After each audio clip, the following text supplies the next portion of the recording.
Merba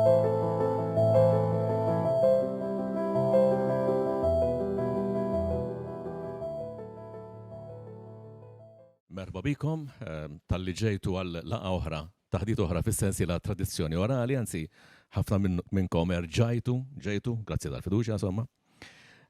Illum għandna lil-Dr. Steve Borch, illi għadu frisk biss mid-dottorat li ħa mill-Università ta' Hull, l-Ingilterra. Mhux se noqgħod ngħidilkom fuq lista twila ta' attivitajiet u ħidmiet b'risq il-kultura l-ambjent Malti li għamel Dr. Borch, ġifieri jidhirli fil-pubbliċità kellkom indikazzjoni tal-ħidma tiegħu, insomma. Biex nintroduċi dak li se jiġri lejla nixtieq ngħidha. Jiena inħoss li nies tal-età tiegħi sewa li jħobbu l-Malti u talmu l-Malti l-iskola, eċetera, jafu bl-istorja li snin ilu. F'Malta kien hawn il-kwistjoni tal-lingwa, kien hawn xi Maltin illi jiġġieldu kontra l-possibilità li il-Malti jieħu postu fis-soċjetà, insomma kien xi Maltin oħra li jġġieldu fuq il-Malti u b'xi mod daħal il-Gvern Ingliż u il-Malti rebaħ. Jgħidulna, insomma, għalkemm jien għandi dubju tiegħi ma dik dubju personali li x'aktarx li rbaħna battalja imma ma rbaħniex il-gwerra.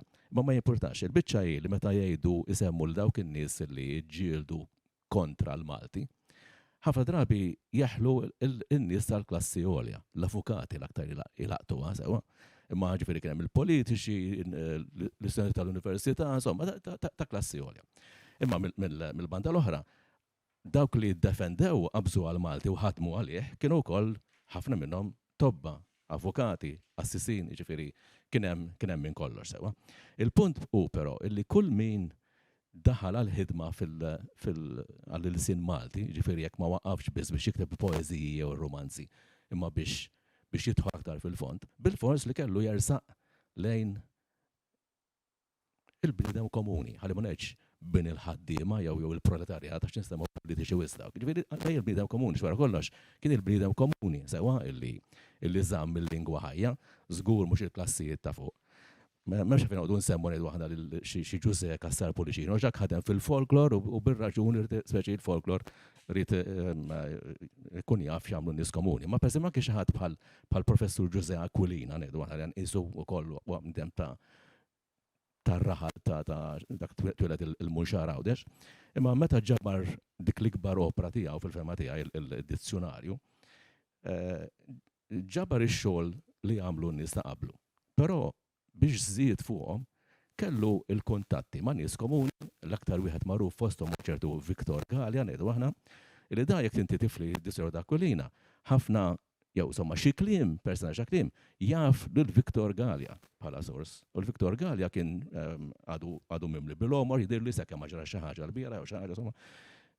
Kien binem għawċi li dana xaktar kien ikollu artiklu f'kull program tal-festa ta' kull festa ta' Għawdex, kien jaf l-irħula kollha u kien jaf xejdu n-nies u ta' l-Aquilina lista sieħa ta' kliem illi eventwalment spiċċaw fid-dizzjonarju. Mela, da xogħol illi dak li kun xi ħadd illi għandu l-edukazzjoni li jersaq lejn il-bniedem komuni biex jitgħallem xi ħaġa minnu, dakka sar il-bieraħ u għadu bżonn jus illum. Sewa nimmaġinaw illi qegħdin fl-aħħar żminijiet aħna ħafna drabi issa l-edukazzjoni messet il-ħafna nies Malta, ma insomma xorta għad hemm il-lok illi wieħed jaffiċina lill-bniedem komuni sewa biex jitgħallem xi ħaġa minnu. Mhux l-ignoranza jitgħallem affarijiet ġodda.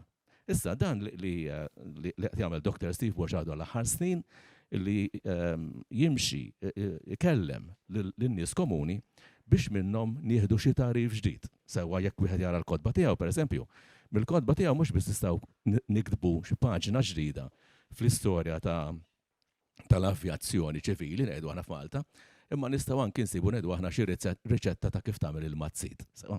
Mela jiena se noqgħod bil-qiegħda Steve Borch meta kollu mikrofon qudiemu iħobb jitkellem iktar minni speċi. U nħalli lil Dr. Steve Borch biex ikellimna fuq il-ħidma tiegħu, ir-rapport li kellu man-nies u it-tarif illi ħadna minn għandu. Għadha pitada bqgħu ċerti illi xi kliem fid-dizzjonarju se jkollu l-kodba ta' Steve Borch bħala referenza sewwa ġifieri huwa mument storiku.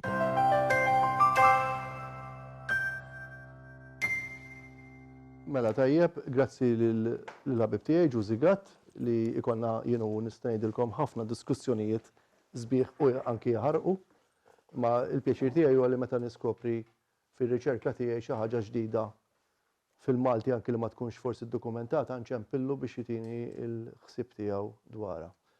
L-ewwel li ħanamlu biex intom inqiegħdkom fl-isfond tar-riċerka tiegħi huwa biex xieraq li għamilt kolaġġ ta' riflessjonijiet tal-kittieb li huma marbutin ma' ritratti jew tal-rakkontaturi tat-tieni volum jew ma' temi li jitkellmu dwarhom huma fit-tieni volum.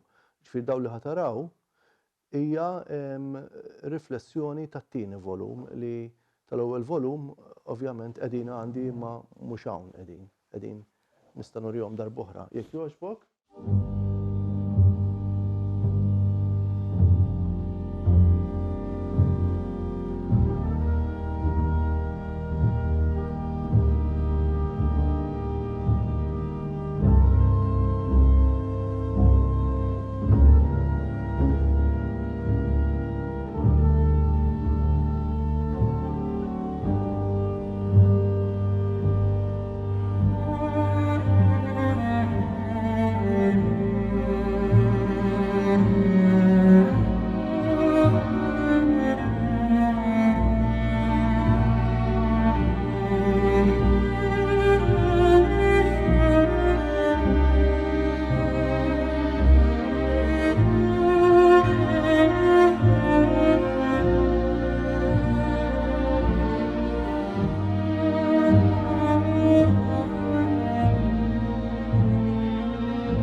Mela, issa li jmiss wara li rajtu dawk ir-riflessjonijiet, dak kollha, dawk ir-ritratti kollha għalija jfissru xi ħaġa x'għandhom storja, n-nies nafhom u l-istejjer dawk ir-ritratti ħafna minnhom jew mill-arkivju jew elevajthom mill-kollezzjoni privata li kieku kienu jintilfu għax xi drabi li dom stess laqas biss jinteressahom x'kien jagħmel missierhom, imma insomma.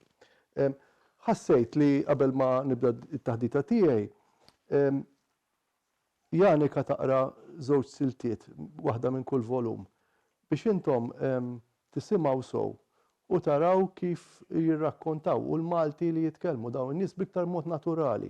Dik li ngħidu aħna jiena di riċerka l 20 sena li bdejta, qatt ma ħadd minnhom qatt ma qalli kif jgħidu l-Ingliżi ngħidu aħna. Dejjem isibu l-kelma biex jfissru dak li jridu jgħidu biktar Malti sabiħ li jiġi fil-sinhom mingħajr tbatija. Jiġifieri dik għalija kienet xi ħaġa li kienet dejjem tħalli effett fuqi u kont ngħid irid nikteb iktar ħalli tal-inqas insalvaw kemm nistu mill-mod kif jitkellmu dawn in-nies.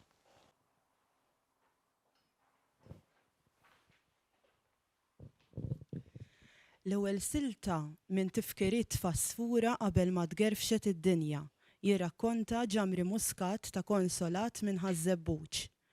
Li kell id-dar dejjem l-istess, filgħodu niklu l-ħobs b'solt ton ta' żejt u basla u fil-għaxija daqsxejn minestra minn tagħna, magħmula mill-qara aħmar, kaboċċi, aġin u ful. Dejjem hekk li fnar ta' ħadd meta nieħdu l-laħam, tiġi nantikarmni u tgħidli ġamri ħammur innajjar. Tkun se tqabbad bil-kemmun, jaqbad tant u tnajjar bil-ħatab tal-pastart. Ġieli nixtru qarta sfaħam għal-kenur. Id-dar tagħna konna nsejħula l-orfa l-ġdida. Tagħna kien fiha 3 qasab u nofs fuq il-faċċata u konna ngħixu 7 fiha. Immur fil-għaxija għand Mikil Piskopo, il-furnar, li kien jaħbes fi sqaq it-twil, in-naħa tal-Nunzjata, u ngħidlu għatini b6 ħmira. B6 ħabbiet ħmira tal-ġurnata ta' qabel, nanti taqbad sijajn tqiq u tagħmel ballun bil-misħun u l-ħmira. Kellna lembi mitli aħdar u btikek bojot akbar minn zinġla jesa aktar minn wiżintejn. Filgħodu għal xi l-erba' kien jiġi l-affrant mibgħut mill-ħabbies u jgħidlek aġen hawn it-tavla. Li tkun twila 7 piedi, taġen u tattija bil-kutra jew li żar tan-newl biex tola. Wara satejn tlewwita taqsam l-aġna ħobża bidejk. Nanti karmni kienet taħdmu tajjeb għax minn kull wiżna tqiq tagħmel 7 tar tal-ħobs. Wara telmu tagħmel qaqa fuq kull ħobża, imbagħad torok il-lembi u toħroġ ftira mill-erik. Tal-forn ma jalaqqat u l-ħabbies kien jorqod f'kamra ħdejn il-forn. Dan dejjem bil-ġamar u n-nies dejjem ġejjin skont il-furnata. Mhux se jibżam il-ħallelin xi tridhom joħdulu il-aġin.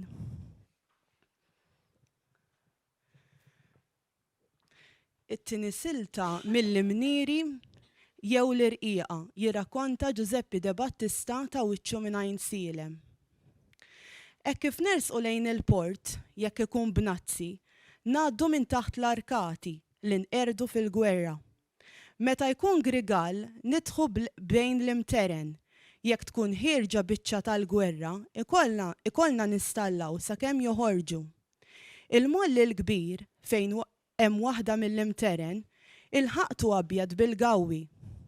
Min barra li jiġu għal-ħut, il-gawwi kien iżommem għaliex il-port kien ikun mimli bil-ħobs u l-gaxin, mor mill-baħar mill-bastimenti tal-gwerra.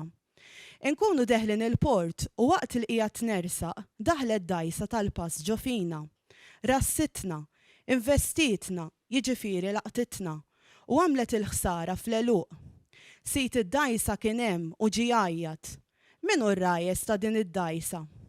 Ir-rajes jiġifieri dak ta' tmun, min għandu l-kmand fuq id-dajsa. Ħarkuni u ħaduna quddiem il-ħaq.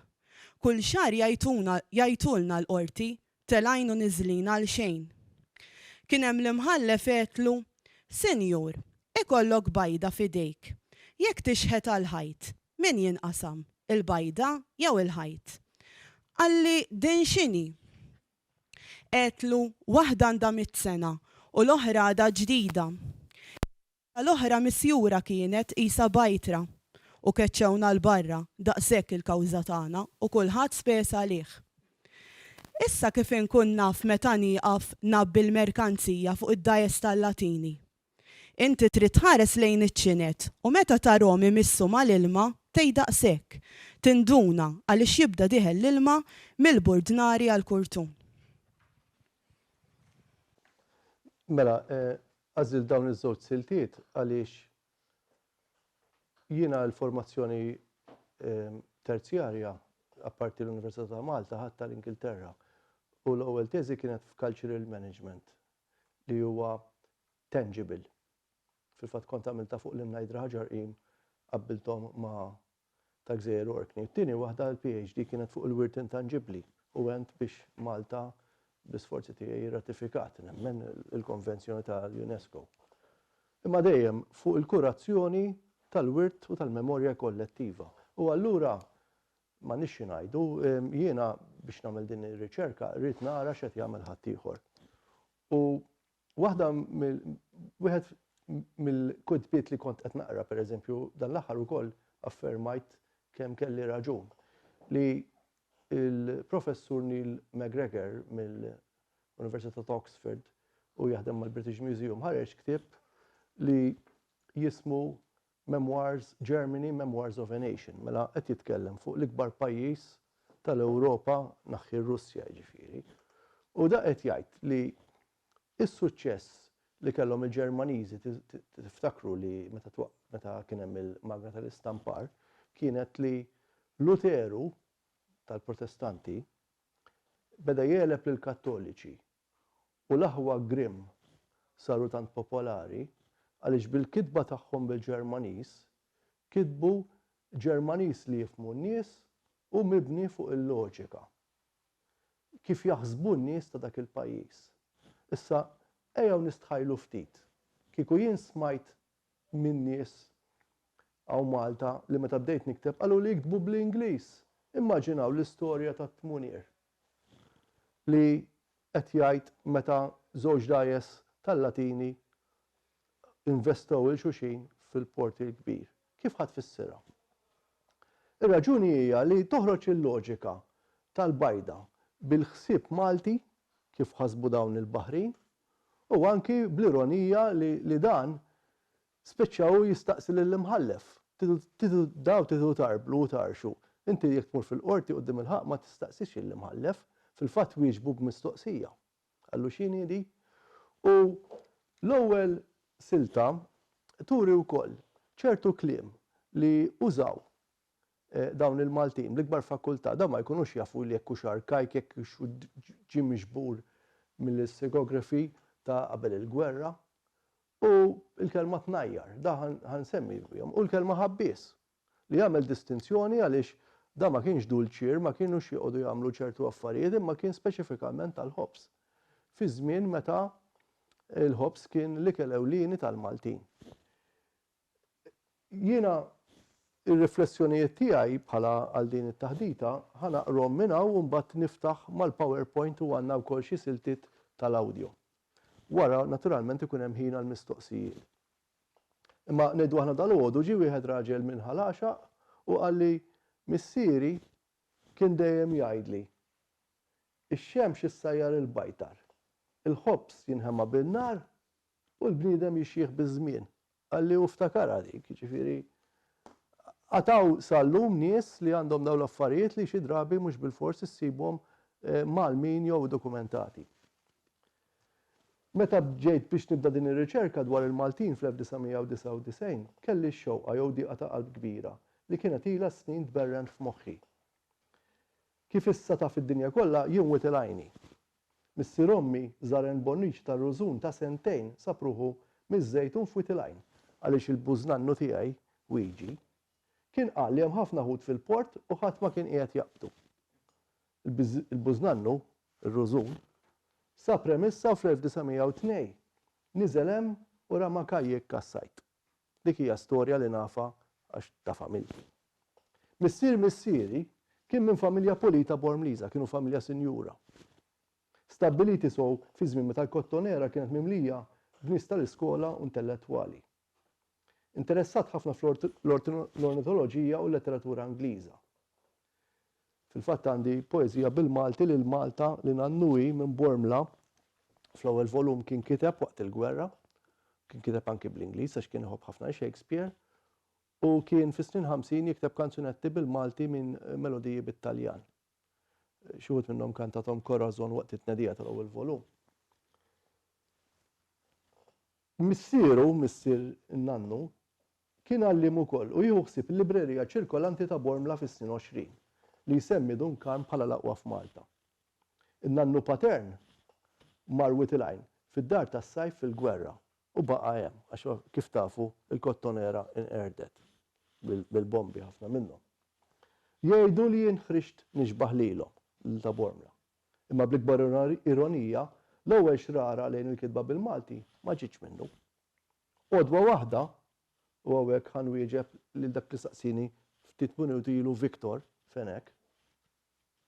Ta' ġuvnot 14-il sena, jiġifieri 40 sen ilu, ġie għalija Nannu s-Sejjed bil-fregatina. Inżilt nilqu mal-blatt ta' Żonqor u tlajt poppa. Kien għadu ma sebaħx u konna se mmorru nerfu għażel li kien kala taħt il-bajda u s-sowda. Mal-ewwel merżuq konna diġà wasalna fuq il-post fejn kien hemm is-sufra. Hemmhekk ikun hemm in-nies qed jagħmlu d-dowt bini ma kienx hemm, l-ieħor qiegħed bil-qasba forsi jaqbad xi moża jew xi mangoes. Bdejna ntellu x-xibka u l-biċċa taħdem hekk. Ara ħansija qalli.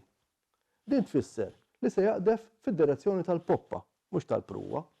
Waqt li s-sijjar l-għażel bdejt nerfu u ngħidlu x'ikun hemm immaljat miegħu.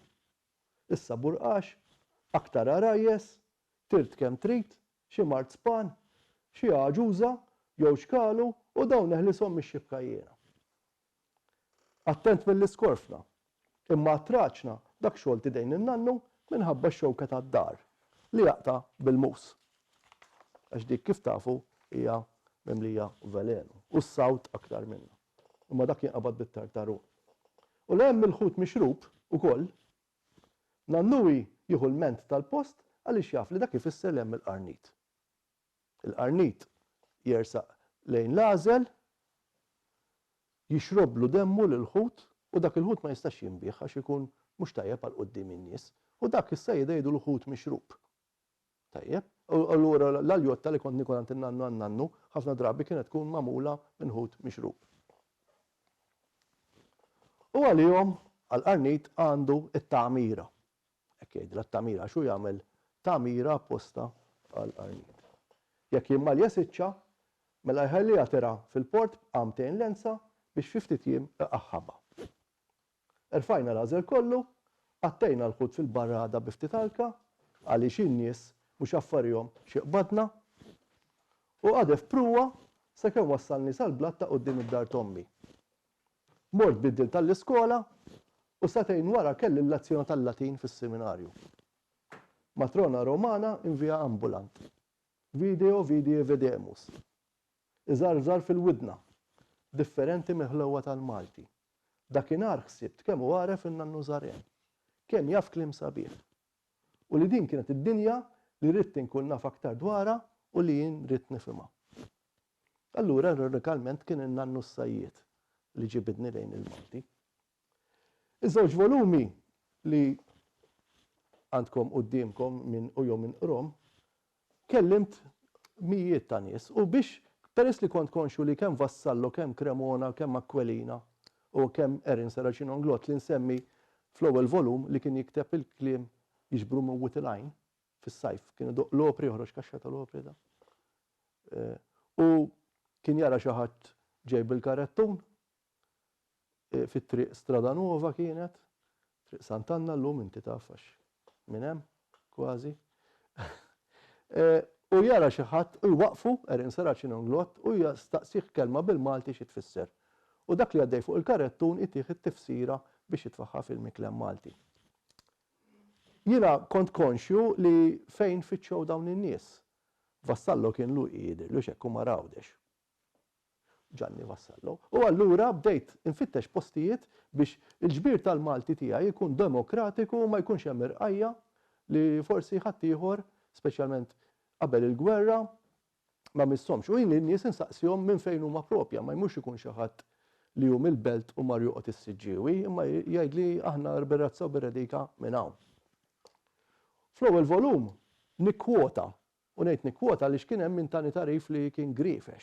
U ma tistax inti bħala bniedem qed jiġbor ix-xhieda bil-fom f'ktieb li huwa xi ftit preżuntus le biex tgħid ħanikbu dwar il-Maltin, jiġifieri inti għażilti tikteb dwar il-poplu kollu, mhux dwar tal-festa tar-raħal. U hemm nikkwota 109 persuni Maltin. X'qalu huma? Dan mar-rakkontaturi mbagħad hemm oħrajn. 3 Tuneżini u Ingliż. Fit-tieni volum hemm 107 li nikkwota x'qalu Maltin, 2 Tuneżini u Daniż, kien professur tal-ġeoloġija.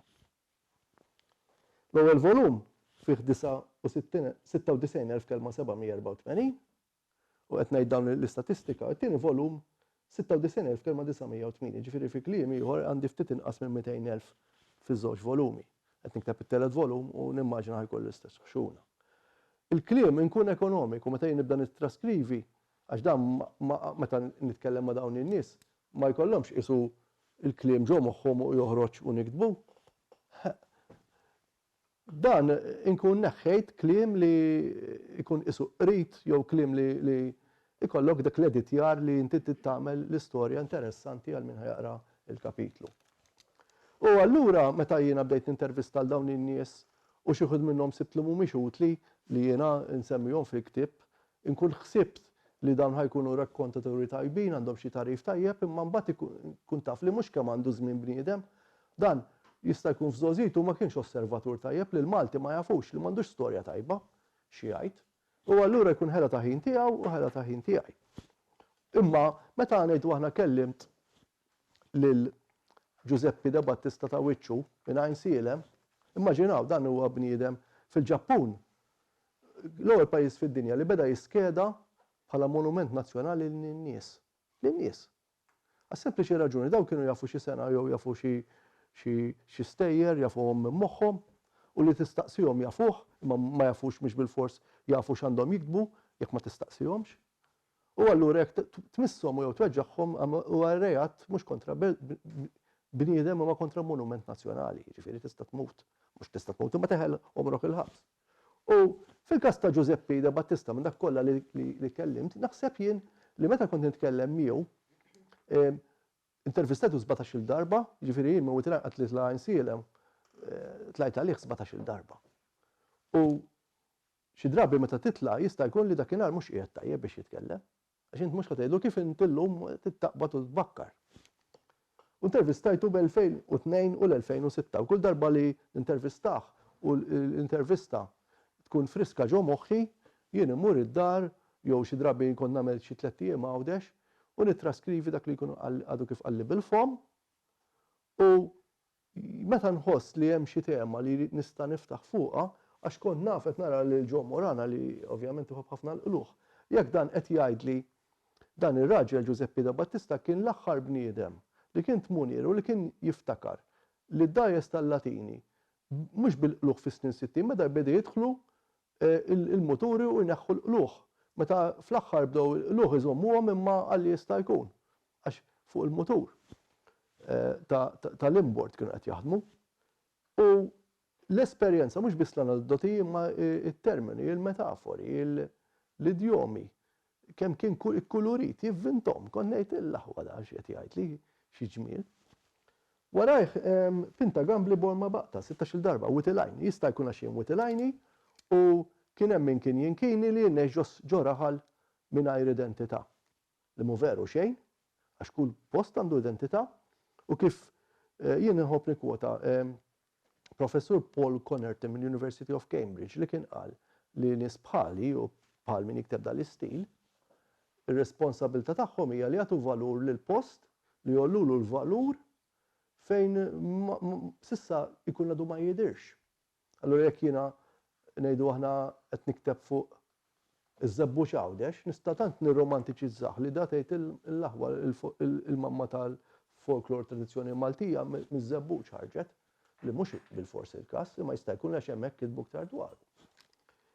tifkiriet ta' Sfura li kien jitkellem Malti nistgħu ngħidu qisu medjevali, kont anke tkellimt ma' Franz Sammut dwaru, dan huwa ġamri ta' konsolat.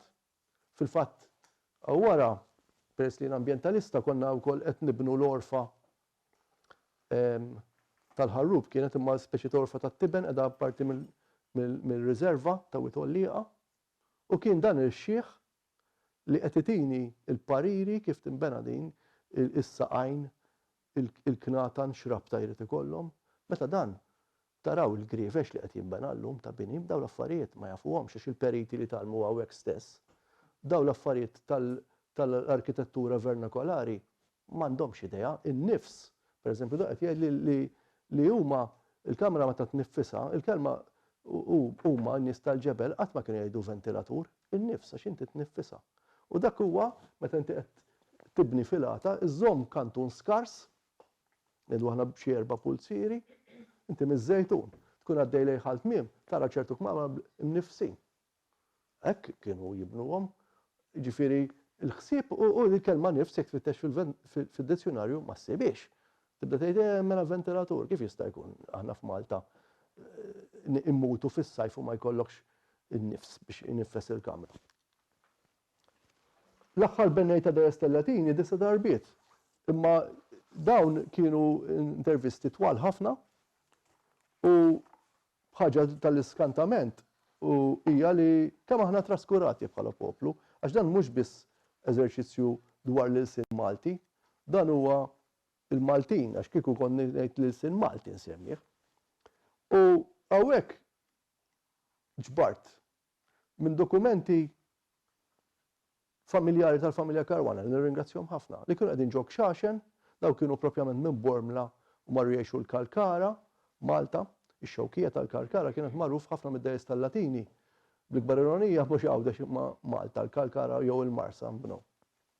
U li peress li d-dajs tal-Latini hija l-iktar souvenir ta' Malta li jħobbu jagħtu l-Presidenti ta' Malta, ma tagħmilx sens li int ma tkunx taf kif tinbena. U allura minn dawn id-dokumenti f'dawn l-Xaxen bdejt insib. Ma kienux qegħdin organizzati ġo fajl jiġru lemmu law. Organizzajthom u skoprejt kull biċċa ta' dajsa tal-Latini li njama x'inhi u mill-lim pajjiż tinġieb. Biex jekk il-Gvern Malti jew l-Istitut Marittimu jiddeċiedi li 100 sena oħra jibni dajsa tal-Latini kun jafu li njam minn fejn kien iġib u x'tip ta' njama trid tal-liema parti. U din qiegħda hawnhekk. Issa hawnhekk meta bdejt nagħmel din ir-riċerka, skoprejt li t-terminoloġija ovvjament tawċija u Maltija mhux bil-fors taqbel, u allura jiena peress li ġbarta minn hawn qed tisemgħuċi. U anki li s-siġra biex ikunu ċerti li s-siġra hija tajba, mela r-ruvlu rrid inkun naf x'tip ta' ruvlu. Ruvlu huwa oak bl-Ingliż, is-siġra hija l-balluta. Tajjeb. U semmejt ukoll isem xjentifiku bil-Latin biex vera mmorru għall-ispeċi. Fuq is-siġar għandi idea mhux ħażin. Imbagħad kellimt il-Lorenzja l-Buaddas, mela dan qed tidħol fuq wirt industrijali, dan huwa mill-Birgu u dan jgħidilna tagħna fl-ewwel volum l-istorja li dawn in-nies tal-Birgu li huma qabel il-gwerra, dawn in-nies u kien Buaddas jaqla ħafna flus għax kien mal-ammiral, kien ilibsuh ir-ras u isemmi wkoll kemm huma kienu dilettanti tal-opri fit-Teatru Rjal. Mela dan huwa antitezi ta' dik l-istigma soċjali li jridu jagħtu li l-opra il-puliti biss. Dan Buaddas mill-Birgu kien imur anki fil-qiegħ jidħol il-karattru Malti li kien jiffoxna l-ħut jew jaqla it-tamar tal-baħar li qiegħed f'qiegħ biżżejjed li ma jistgħux jarawh in-nies u kien ibijaw ukoll. Fuq l-għajn tal-ħasselin tal-imsida u di interessanti biex turi wkoll li tarif antropoloġiku nistgħu ngħidu li di tal-imsida qalt li kif kull ħnejja tal-monument tal-imsida li huwa tal-għajn tal-ħasselin, kull ħnejja għandha sinifikat kodiċi soċjali. Ġifieri hawnhekk qed tara li kull ħnejja ma stajtx inti tmur ngħidu aħna u tlaħlaħ li xkora ta' tqiq taħt l-ewwel ħnejjex, dik kienet tan-nisa tqal u għal min ikollu għajnejn infettati biex l-ilma kien il-maġiri bħala duwa. Mela allura kienu jafu li ta' wara fejn baħbħu għajnejhom jew bil-lejl jinżlu n-nisa tqal, fuq wara kien fej jaħslu l-ħwejjeġ u jilaħalħuhom u mbagħad wara jaħslu twapet u mbagħad wara jaħslu xkejjer. Ġifieri dejjem l-ilma u fl-aħħar joħroġ maħmuġ. Ma dik kienu josservaw għan nies bejniethom għax għajn tal-ilma d-dar ma kellhomx. U mbagħad għandek ta' kemmuna nħossni xurtjat jien naħseb wieħed minn ftit Maltin li fit-tliet gżejjer nista' nidħol fid-djar tan-nies u ta' kemmuna fl-ewwel volum kellimt ma' familja Portelli. Familja Portelli kienet intervista interessanti ħafna daw kienu telqu minn Kemmuna fl-1949 meta ngħidu ikkollassat il-komunità Kemmunija u nista' Kemmuna Kemmunin huma stess jgħiduli. Anki ġbart ismijiet ta' postijiet ta' Kemmuna li anki l-rif li joħorġu l-mapep jgħidu l-emiri. Meta hija ras l-imnieri, plural ta' mnara, jwa daw possibbli fuq mappa ma tiġihomx il-loġika li hija mnara f'ras ta' art fanal biex turi lill-baħħara biex ma jibdux lis-sikk tagħmilha l-emiri. U Marija Sajd qalt li wkoll f'post li dom tinfittxu imma ovvjament ir-raġuni għaliex inqeret hija ovvja ngħidilkom ħawtla żiela. U raġuni kienet li qabel il-gwerra kien hemm kaptan Stavala kien ħala żiela gazelles fuq Kemmuna. Kemmuna bejn il-kmiemen tant kien hemm ramel li stajt timxi minn Kemmuna l-Kemmunet mingħajr ma xarrab l-irkoppa u kien jieħdu r-ramel bid-dajs tal-Latini biex jagħmlu l-madum u fis-siment, eċetera, eċetera. Anki naturalment bil-permessi. U naħseb ħadu ramel mhux ħażin. Imma dawn l-għażiela meta inti kont titlaq mill-port tal-Imġar, mill-port tal-Imġar ta' Għawdex, inti kont tista' tara l-għażiela qed jaqsmu bejn Kemmuna u Kemmunet. U jiena kif semmejt fid-daħla tat-tieni volum, fl-ewwel volum biex inkun ċert li r-rakkontatur tiegħi huwa korrett, mort nodos madwar Kemmunet biex fejn hemm parti jgħidu n-Niggiża nikkonferma li vera l-blat huwa Niggies, fejn fit-tieni volum fejn Marija Sajd qalt li hemm il-ħodba tal-Beżger u jsemmi l-kelma l-ħodba kienu jgħidu għall-Kemmuna ħtiebi. Di sibta mill-modijiet il-qodma u waħda miż-żewġ giren li kienet tmur tira fihom żmien ilu waqgħet imma l-oħra għadha hemm. U naħseb għadha hemm għaliex il-massa ma tafx bija. U mbagħad għandi dak kien ta' Marija u Vanġiela. Issa, meta għamilt l-intervisti, is-saħħa li rrid nagħti lill-kotba tinsewx jiena bibliotekarju llum senior manager mal-Uffiċċju Nazzjonali tal-Bibliografija fih dan Librerija Maltin. U rrid li konna fli xettiċi jgħidu mhux vera dak hu vvinta l-kelma, mhux vera jgħidu hekk il-Maltin qed imma dan irrid nirfithom ma' dokumenti li ħadd ma jista' jmirini. U allura biex il-ktib intih is-saħħa u mhux qbad tagħmel terba' intervisti mort id-dar traskrivejthom u ħriġthom fi ktieb m'hemmx is-saħħa rabta tar-raġunar tal-loġika tar-rakkont kemm hu veritier da seta' beda jivvinta.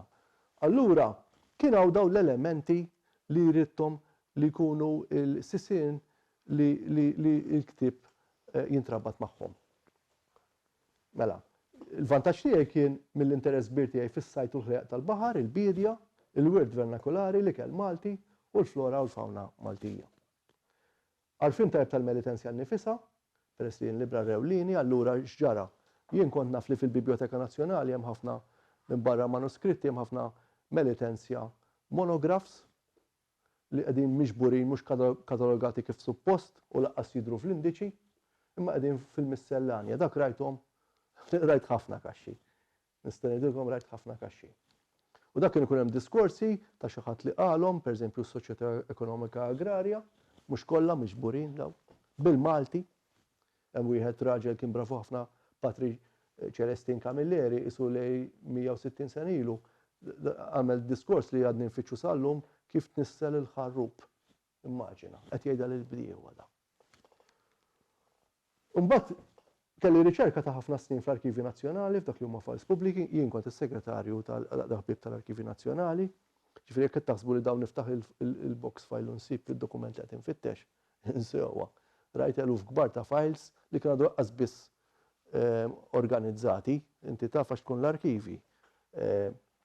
Kont sibt il-lawrja ta' Erik Mizzi, l-oriġinali, kien ġo kaxxa, immaġinaw. U sibt l-alfabet Malti li l-lum titkellmu li hum uffiċjali, sibtu ġo kaxxa ġo 20 il-Mosta. Illum qiegħed iddepożitat fl-Arkivi Nazzjonali bil-file ta' Francesc Xavier Caruana. Jien sibtu. Immaġina meta ssib l-alfabet li nitkellmu bih illum li kien ipproponut l-gvern responsabbli Malti tal-21. Mela, qed ngħid li dak ħafna files kienu mhux mittifsa. Dat induna jinsib pereżempju qiegħda fl-ewwel volum files tal-istonografi. Għalhekk insemmihom fit-tieni volum. U għalhekk beda jirbaħ il-Malti li l-Ingliżi tant tridu jkunu jafu l-Maltin x'qed jgħidu, speċjalment fil-laqgħat tal-bdiewa. Li meta bdew irawmu lill-istonografi, daw kienu morru jisimgħu il-laqgħat tal-bdiewa. U hawnhekk anki fid-dokumenti sibt għaliex il-Maltin u l-Awċin kienu qegħdin miksurin ma' xulxin. U raġuni kienet li wara l-gwerra ma kienx hawn injam biex nibatulhom il-kaxxi tal-injam allura il-beja ma setax tiġi Malta. Bħad-dullieħ u allura ngħidu aħna kif it-triq ta' Marsalforn kienet mimlija bil-bħajra, bil-bettieħ dullieħ. Li dawn imma ma kellhomx il-kaxxi biex jibbatu il-frott Malta. Għax Malta ma kellix kaxxi ma kienx hawn injam. U allura spiċċaw bil-batti bekk u l-Awċin qalhom l-eliq tagħna mimlijin bil-firien għax qed jaqsmu u dak il-meraq ħelu ixommuh jmorru għalih. U tas-Sanità ta' Malta l-Awċin qalulhom għatuna inċentiv li għal-firien li naqbdu tatuna l-flus. U ta' Malta tas-Sanità qallhom hekk nagħmlu mal-Awċin. Intuhom il-flus, għallhom mhu żgur jibdew irabbu l-firien biex jieħdu iktar flus. Jiġifieri toħroġ l-anomosità. Ix-xhieda u sib dawn il-files anki tal-elezzjoni tal-1947. Meta l-elezzjoni il-Partit Nazzjonalista u l-Partit Laburista laqqas inġabru għawdex, araw l-istatistika. Semmejt meta intervistajt il-Marija Sajd, ħuha tal-Partit Awġi Anton li miet fis-snin 70 miet qasir il-omor. L-Awċin, Partit ta' Jones u l-Partit Awġi kienu kaxkru l-voti. Issa jien sibt il-fajl oriġinali li jagħti raġuni għalfejn il-Partit Laburista u l-Partit Nazzjonalista ħadu d-damdima għax kien fih id-diskorsi kollha li għamlu fil-laqgħat tal-bdiewa f'Għawdex eżatt wara l-gwerra. Miktubin bl-Ingliż imma minn stenografi Maltin biex ikunu jafu x'qed jgħidu l-bdiewa biex jaqrawhom l-Ingliżi. Ara kemm interessanti. U ix-xhieda bil-fom mibnija fuq l-għażla bir-reqqa tar-rakkontatur. U l-istil kif nibni l-intervista, il-binja tal-mistoqsijiet u l-isfond fejn isir. Pereżempju jekk jiena nintervista lil Lorenzio l-Buaddas fil-Gazin tal-Labor tal-Birgu jinħriġ tal-Parlament Ewropew mal-Laburisti, allura jafuni. U kien imur jixrob hemm. Storbju qed jitkellem jiġu l-meruħ, ġiliet għajjat jgħidulu mhux vera u kedda jitlaq il-barra nerġgħu ndaħlu ġewwa, ġifieri dawn taraw l-istampa sħiħa intom, mhux il-kliem biss. U mbagħad daħal l-darba Alfred Sant u ġabuni fuq it-television u qalu mela dak naħseb qiegħed hemm ħabba Alfred Sant. Jien kont hemm l-intervista xi għal dak ktieb. Imma kombinazzjoni hemmhekk kien ipoġġi, allura dan l-isfond kullu rid fejn inti qed tagħmel l-intervista.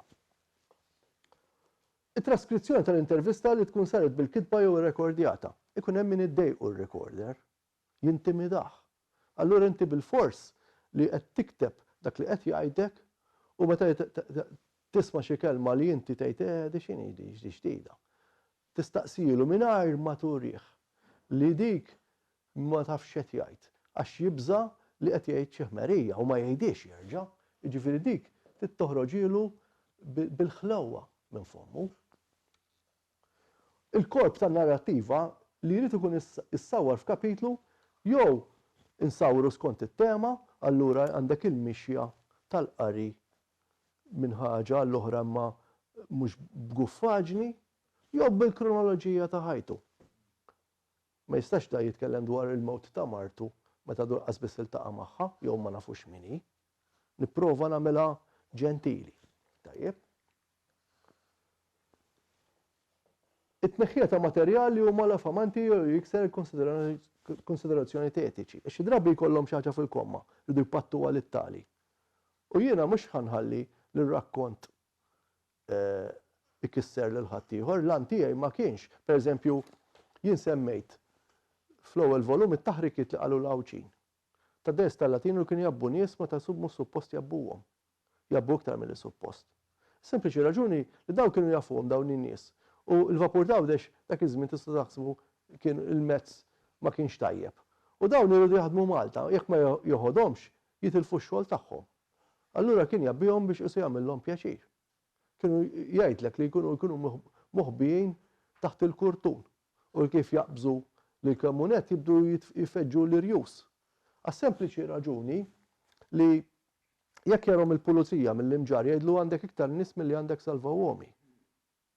Issa di interessanti wkoll li meta smajtu dik il-silta li qrajtilkom jien, qarat Janika mhux jien, imma silta tal-Awċi, tiftakru dik il-biċċa meta qal kif tkun taf meta bejt biżejjed fuq tal-Latini. Għas-sempliċi raġuni da ma kienx hemm standard size.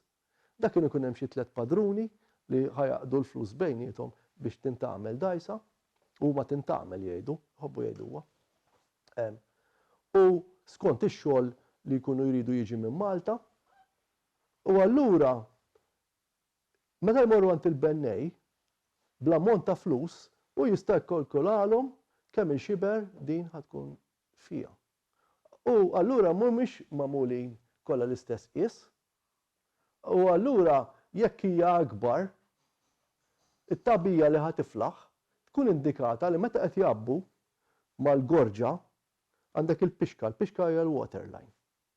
Mela huma jkunu jafu meta jibda jidħollu l-mam il-kurtun li qed jabbu żejjed, huma jkunu jafu bl-esperjenza, imma jekk jaraw li ħajqum ir-riħ, mela t-tabija niżilt fit-tieni volum kemm tieħu tabija fil-Bnazzi u kemm tieħu fil-Maltemp. U l-aħħar waħda hija l-verifika tal-fatti storiċi msemmija fir-rakkonti ma' ejjun uffiċjali ma' persuni sekondarji u terzi f'każ ta' ġbir ta' terminoloġija li waslu għall-annotar. L-annotazzjoni rrid li r-rakkont inti taqrah fuq livell ta' rakkont waħdu, jekk inti taqra r-rakkont biss. Imma bin-numru imexxik biex jiftaħlek beraħ dinja oħra li aħna qed jitkellem fuq is-siġar tal-frott tawdex, ngħidu aħna. U allura anki sibt il-klassifika li sibta minn ktieb ta' 1830 li jissemgħu is-siġar ta' dmuħ. L-ebda ktieb Malti riċenti qatt ma semmija. Li da qed jgħid taraw l-indiċi ta' tieni volum naqsam is-siġar b'siġar tal-adma, siġar ta' dmuħ, siġar tal-ħalib. Ġifieri dawn in-nies Maltin bħalna kienu jafu jikklassifikaw is-siġar skont x'razza huma. Issa ngħidu aħna interessanti kif bħala Maltin dejna ngħidu aħna ħloqna l-kelma bejta, il-bejta, fid-dajes fl-opri tal-baħar. Id-differenza bejn opra tal-baħar u oxra suppostna fuqha. Opri huma kajjikki, firrilli, lizzijiet u dajes tal-pass jew tal-Latini. Dajes tal-pass jgħidulhom l-Awċin, aħna tal-Latini. Mela ġara li kien li skont meta qed nagħmel l-intervista jiena kont qed inkun qed naqra files mill-Arkivji Nazzjonali jew qrajthom qabel biex meta nerġa' mmur għandu jew għandha ikun naf x'mistoqsijiet ħansaqsi. Xi ħaġa li r-rakkontatur laqas biss tiġih jew tiġiha ġo moħħha li tgħidli dwarha.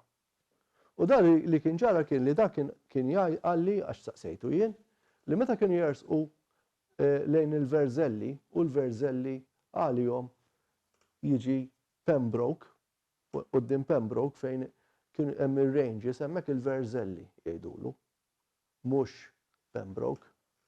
U ma ġenb is-swieq il-post jismu il-Ħwat. Il-Ħwat. Jagħmel sens le? Ma ġenb is-sieqa mhux ħawt ikollok? Ġifieri lej Paċevil, ara kif biċċruh il-Malti. U biex inżomma l-istess tema, sibt il-fajl ukoll ta' għaliex għandna t-tabelli llum imma xi darba bil-lejl imurna wiġhom lejn dan l-ar ħarq ħamiem li kulħadd kien jafu bħala ħarq ħamiem, kien hemm wieħed idaħħal iġib il-baqar minn barra, dan mhux ilu ħafna ta' jismu Luigi Apa, fittixt minnu u leħaq fis-Senat Malti. Ma leħaq mhux bil-voti tan-nies, leħaq għax kien importatur u kellu ħafna flus u kien fil-Kamra tal-Kummerċ. Dak iż-żmien kien fil-Kamra tal-Kummerċ ikollhom wieħed b'mod awtomatiku jidħol fis-Senat. U dan iż-żewġ Taljana minn Brescia xtara l-artijiet ħdej ħarq ħamiem u x'kien jisimha din Rosa. U semma l-post Villa Rosa. Mela intom u aħna tlifna isem li b'mod vandalu ħadd ma qabeż għalih. U llum hemmhekk ħdej Villa Rosa jgħidulek, mhux ħdej ħarq ħamiem li hu minn hawn lid-dinja wieħed mill-ikbar għerien bil-ma naturali ġo fih u x-xjentifiċi Maltin jgħidulek x'importanza nazzjonali għandu. Ġifieri biex tara r-realtà Maltija. U dan insomma l-kelma bejta fid-dajsa tal-Latini daħlet għas-sempliċi raġuni li daw jidħlu l-magni fid-dajes tal-Latini, il-Glenifer u l-Kelvin u warura l-luħ u l-magna għaddawar l-iskrun. U l-iskrun fej qabel ma tmun u mal-laċ ma kienx hemm toqba għataw biċċa fej jidħol l-iskrun u bdew jsejħu l-bejta fej jidħol l-iskrun. U x'ġara minħabba fekk? Minħabba fekk ir-reazzjoni kienet li meta bdew jersqu lejn Malta, fejn qabel id-dajsa tal-Latini u kien hemm l-Xbiki u l-Għażula, u kienu jersqu lejn Malta, u inti is-sajjiet kien ikun jaf fejn tafal għażel bis-sinjal, dew bl-iskrun joqtu il-naħa ta' fuq tax-xibka u jitħabblu magħhom. Qabel ma kienux jitħabblu ma kienx jeżisti skrun, kienu jibqa' dej bil-koriġġa jgħidula. Il-koriġġa minn fuq ix-xibka. Allura kienu jkollhom jaqbżu xi l-4 ta' filgħodu jew il-5 biex jaqtaw ix-xibka u jħollu t-taħwit minn mal-iskrun. Minħabba fekk il-Maltin dew jagħmlu ż-żubrun. Iż-żubrun huwa l-asta biex jusu biċċa bandiera biex kif ikunu ġejjin mill-bot jgħidu hemmhekk hemm xibka. Ġifieri ara reazzjoni tagħha. Issa Nino Cremona ġuran il-bini jien rajt ukoll. Hawn manuskritt li ma tantx jissemma, imma jien rajtu. U ġabar it-terminoloġija tal-opri ta' xhur, imma f'daqqa ġabarhom u jien li naf parti ma teżistix f'parti oħra, pereżempju l-ħanżira mhux ħassiba fuq fregatina, imma ssiba fuq dajsa tal-Latini. Imma ma tax distinzjoni tal-ima opra u oxra huma, ġabarhom mingħajr ma kien għax ma kienx il-qasam tiegħu, imma stajt nivverifika li ġabarhom. U fil-manuskritt sibt kelma oħra li mhijiex qiegħda f'dal ktieb, imma wis probabbli llum tlifniha fil-Malti. Li meta hu ġabar din il-kelma f'dal manuskritt, il-kelma petala mhux petala, loqma jtieqa. Loqma. U meta Oliver Frigieri ħareġ poeżija li rajnija fuq l-istages tal-linja, intużat il-kelma petala, meta kellna kelma li ma kienx mmexxija sew biex insalvawha. Issa pereżempju fis-snin 30 min irid jiġbor terminoloġija bil-Malti, l-Ingliżi kien hemm Despo, dak kollha rajthom il-files oriġinali li waslu għal-liġi. Dak kien ikollu abbozz Despo, Giuseppe Despo, li xi wħud minnhom nagħti referenza, ma mhux kollox għax kieku l-kod bejġu 20 hekk. U dan dejjem murqut l-Attorney General u jgħidlu isma' jagħmluhom hekk il-liġi jgħidlu meta joqtluna s-sajjieda, pereżempju il-mod ta' ħabba tnissil fil-portijiet ta' Malta, l-parit ma stajx titfu bejn ċertu staġun, għax ħafna mill-ħut inissel fl-alka. Imma tibda tinduna li f'dan ir-rapporti tal-Ingliżi li ma kienux jiġu fidejn la l-esokografi Maltin u laqqas is-sajjieda Maltin għax dak kienu jkunu interni, kienu jagħmlu titpinġijiet ta' xirkabtu jużaw is-sajjieda Maltin. U allura nsiru nafu li pereżempju kellna anki nassa jgħidulha d-dajna. Id-dajna. Kellna nassa magħmulin mill-weraq tal-palm, kif jagħmlu t-Tunezija, jagħmlu marsa xlok. Kellna l-ħanżira li kienet tip ta' foxna, imma foxna ċomba kbira u l-labardi, dak mhux snin labardi jgħidulhom, kellha aktar li kienet illegali. U probabbli marbuta sirt naf wara ma' s-sajd bil-bomba. Ma li ma kienx ikun permess, imma hemm kienet in-nies kienu jafu x'inhi l-ħanżira, issa l-ħanżira kombinazzjoni hija parti wkoll mid-destra tal-Latini, minn barra li l-ħanżira l-annimal li nafu, biex tara l-Malti kemm għandu kliem li jista' jfisser. Jiena ġbart qabel ma ngħidilkom miklem żgħar ta' kliem li forsi qatt mhu reġistrat fil-Malti u kif ġbartu u nsemmilkom untikom it-tifsira ta' daw il-komunità ta' Maltin li ħafna minnhom mietu xifmu biha, jekk tippermetti li lil Janika turina l-PowerPoint. Mela, kif qedtilkom il-formazzjoni tiegħi ħatta Newcastle u Hull. Kont konxju bniedem Skoċċiż jismu Timothy Neat u dan kien kellu l-istess safsa ta' qalb bħali u dan beda jmur jiġbor għanjiet, melodiji. Biex ngħidilkom għat-tielet volum ġbart l-għanja tal-qija. Hija Maltija rekordjata, tmur lura nġabret minn l-Emiri ta' Malta, tmur lura l-Baħrija l-1830 il-kliem. Ġbartu bil-fommant wieħed xi ħlielu naħseb 15-il sena. Dan Timothy Neat kien qed jagħmel qabli imma sirt naf bih wara li kont bdejt. U dan il-kodba tiegħu llum dak kien ispirat minn wieħed jismu Hamish Henderson. Hamish Henderson nies bħalu u anki nies bħali fi żmien l-Ingliżi konna nkunu perikolużi anki inti profs. U sempliċi raġuni hija di li l-Ingliżi meta Hamish Henderson li llum huwa eroj Skoċċiż kien qed jiġbor dan il-wirt tal-poplu Skoċċiż. L-Ingliżi raw li kien politikalment perikolus li jista' jwassal għal separazzjoni tal-Iskozja mill-Ingilterra. U ħarġu projbizzjoni li dan ismu ma jistax jissemma fuq il-BBC. Jiena meta kont Glasgow fl-Università, anki l-Universitajiet ta' Glasgow u Edinburgh hemm l-School of Scottish Studies u dawn il-karti tiegħu nxtraw minn trust biex jiġu dokumentati u recordings tiegħu jinġabru. Timothy Neat għamel dan ix-xogħol wara Hamish Henderson. Imma kien influenzat minnu kien jafu. Aqleb jekk jogħġbok? Taraw dak it-tip ta' nies. U jiena daw il-Gżejjer l-Iskozja mort ħafna drabi u l-Gżejjer Skoċċiżi dak iż-żgħar hekk li kważi m'hemm ħadd fuqhom mortom.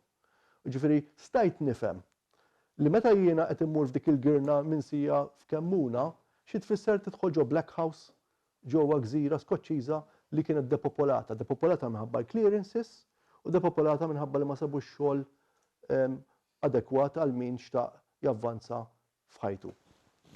Taqleb l-slide. Dan mortom ukoll. Ma morx fuq dal-Gżejjer, imma dan huwa eżempju klassiku ta' dak li qed nagħmel jien. Il-Gżejjer ta' St. Kilda kellhom tradizzjoni ta' madwar xhieda bil-fom ta' madwar 2000 sena. Jitkellmu b'djalett partikolari, kienu iżolati, kienu self-sufficient, fil-fatt anke ħadulhom fid-DNA tagħhom biex jaraw il-formazzjoni tagħhom. Kif inhi, sabu naċ fuq dawn il-Gżejjer li huma kważi preistoriċi għax l-Ice Age ma missithomx, jgħiduhom soy sheep. U li ġara kienet il-komunità tkissret kif ġara f'Kemmuna fl-1949 fis-snin 30. U dak qed jistennew biex jieħduhom il-mainland, l-Iskozja, u qed taraw l-istess triq fl-2004 waqgħet.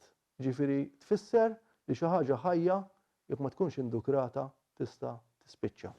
Għalhekk użejthom biex nurikom eżempju. Jekk jogħġbok?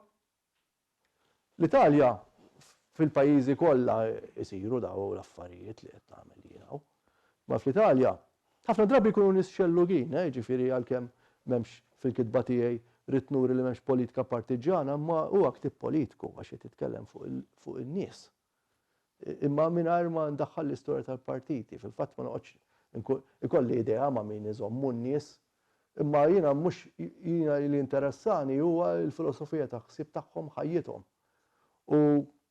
Però taż-żejtun kienet interessanti li f'taż-żejtun sibt ir-raġuni għalfejn fiż-żejtun il-Partit Nazzjonalista qatt ma kien milquh. U din semmili t-tieni volum Michiel il-Gustus, meta qalli meta kien tifel żgħir kien hemm l-impejjek, il-pika fiż-żejtun u l-inkejja. Għax daw il-plurali li xbejjen jgħid. U jgħid għal-faham taħdem bl-xbejjen u mhux bil-ħbieb. U dik tagħmel sens, araw ir-rakkont dwar iż-żejtun. U ż-żejtun dak kien qalli li meta kien tifel kien hemm l-impejjek għaliex ta' Strickland għamlu xi tabut biex jinkun in-nazzjonalisti. Jien fl-Arkivi Nazzjonali sibt il-records propja ta' protesta ta' segretarju tal-Partit Nazzjonalista taż-Żejtun kontra l-Stricklandjani għaliex daw biex jinkuhom fl-elezzjoni li kienu rebaħ Gerald Strickland għamlu tabut u għamlu l-arma Partitu Nazzjonali fuqha. Ġara li ftit wara tal-Partit Kostituzzjonali marru jirrapportaw l-Assa tal-Pulizija taż-Żejtun li kienet l-Assa tad-Distrett. L-Partitu Nazzjonali kien ma' Mussolini għax mal-faċċa tal-gazin dendlu viva Benito Mussolini. U daw baqgħu bit-tikketta l-Stricklandjani xi Partit Laburista kienu qed jitwielet. Li qalu l-hom hawnhekk tersqux lejn iż-żejtun. Mbagħad kif tafu l-istorja mi Gerald Strickland u kważi sfumaw il-Constitutionals, imma sibt id-dokument oriġinali u l-ikbar ironija kienet li s-segretarju kien kuljum Hiżler taż-Żejtun miet bomba tal-għadu fil-gwerra ħdejn il-Knisja. Waqgħet fuq u ġifieri inqatel bomba tal-għadu mhux mill-Maltin jew mill-Ingliżi. Imma dan ġol Italja kien hemm dan il-persuna taqleb is-slide jekk jogħġbok tarhom bl-imnieġel. Jew anki dik kbira ma ta' biex laqqas ġbarna l-ismijiet tal-imnieġel li għandna. L-imnieġel jew l-Eribel meta aħna Malta kienet gżira rurali qabel il-gwerra. Laqqas jafu d-differenza bejn minġel tal-azz għal ieħor tax-xajr. Ta' suppost li nafuhom bħala poplu. Dan Nuto Rovelli dak kien komunista, konxju bih jien, kien Taljan u dak kien qed jiġbor ħafna fir-reġjun lejn Cuneo u lejn Alessandria. Interessanti li l-parti dik tal-Italja għalkemm il-komunisti fl-Italja huma Bologna qawwijin ħafna. Ħareġ il-moviment tal-kantawturi ta' Giorgio Gaber u Luigi Tenco li kienu anti-establishment. U dan kien qed jikteb l-istejjer tan-nies komuni, bħal dawk in-nies qed jaħsdu it-tam. Taqleb, ara, kultivatori di memorja, mill-fondazzjoni. Di apposta għamilta, għax dan kif tafu Patri Manuel Magri għamel ħafna xogħol kbir, jiena nixtieq li di bis-serjetà, ma hawnhekk qiegħed fid-Dipartiment tal-Malti, jekk jgħid ġbar ta' Miżurri Mant jew mill-Qrendi u jgħid Nikola Abdilla, x'imkien xi ħadd jista' ifittex il-files tal-Gvern u jkun jaf li dan jeżisti x'imkien għas sempliċi raġuni fl-Arkivi Nazzjonali jekk dan mar Oran jew Philippeville biex jiżra l-patata jew mar inti qiegħed l-arkivi, hemm il-ritratt tiegħu tal-passaport. Mela dan inkunu nafu dal-bniedem minnu nagħtu wiċċ lejn il-bniedem li ltaqa' ma' Manuel Magri. Imma rridu nkunu aħna għaliex il-Malti għandu ħafna minn nies li jrid inizlu l-isfel, allura rridu nkunu aħna li ntellgħu il-fuq. Ara hemmhekk x'qal. Dak mill-kotba tal-modija taż-żmien, ma dan qed jgħid ħatta minn ħrejf mis-siriet imma qed ikkwota dak. Minħal Tarxin. Imma min kien minħal Tarxin? Kien minħal Tarxin? Edu aħna nista' l-fgura u kif tafu intom magħmulin Minista Bormla, ħal Tarxin u minn Għawdex. L-Awċin li kienu jmorru fl-Eliqi Tarzna biex jisibu xogħol u jorqdu fl-Eliqi. Ma min kien? Allura qed nara li hemmhekk Magri mhux dejjem kien jagħti s-sors ta' mant min qed jiġbor dan il-materjal. U l-istess baqgħet issir anki Charles Camilleri ngħidu aħna fid-diski tal-Malta Requiem Songs from Malta jgħid melody collected from an old 90-year-old woman from Gozo. Min kienet? Min fejni? X'ħobs kienet tiekol? Biex aħna nibnu ir-rabta tagħha mat-tarif li kienet taf. Aqleb jekk jogħġbok?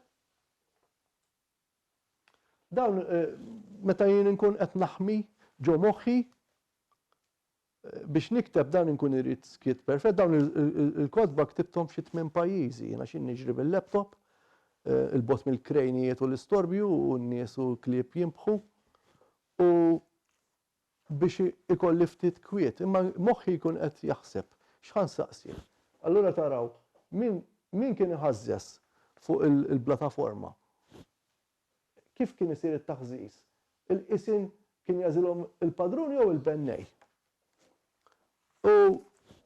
U tibqa' sejjer il-mustaċ ħinijiet kienu jaqsfu l-għodot, eċetera, eċetera.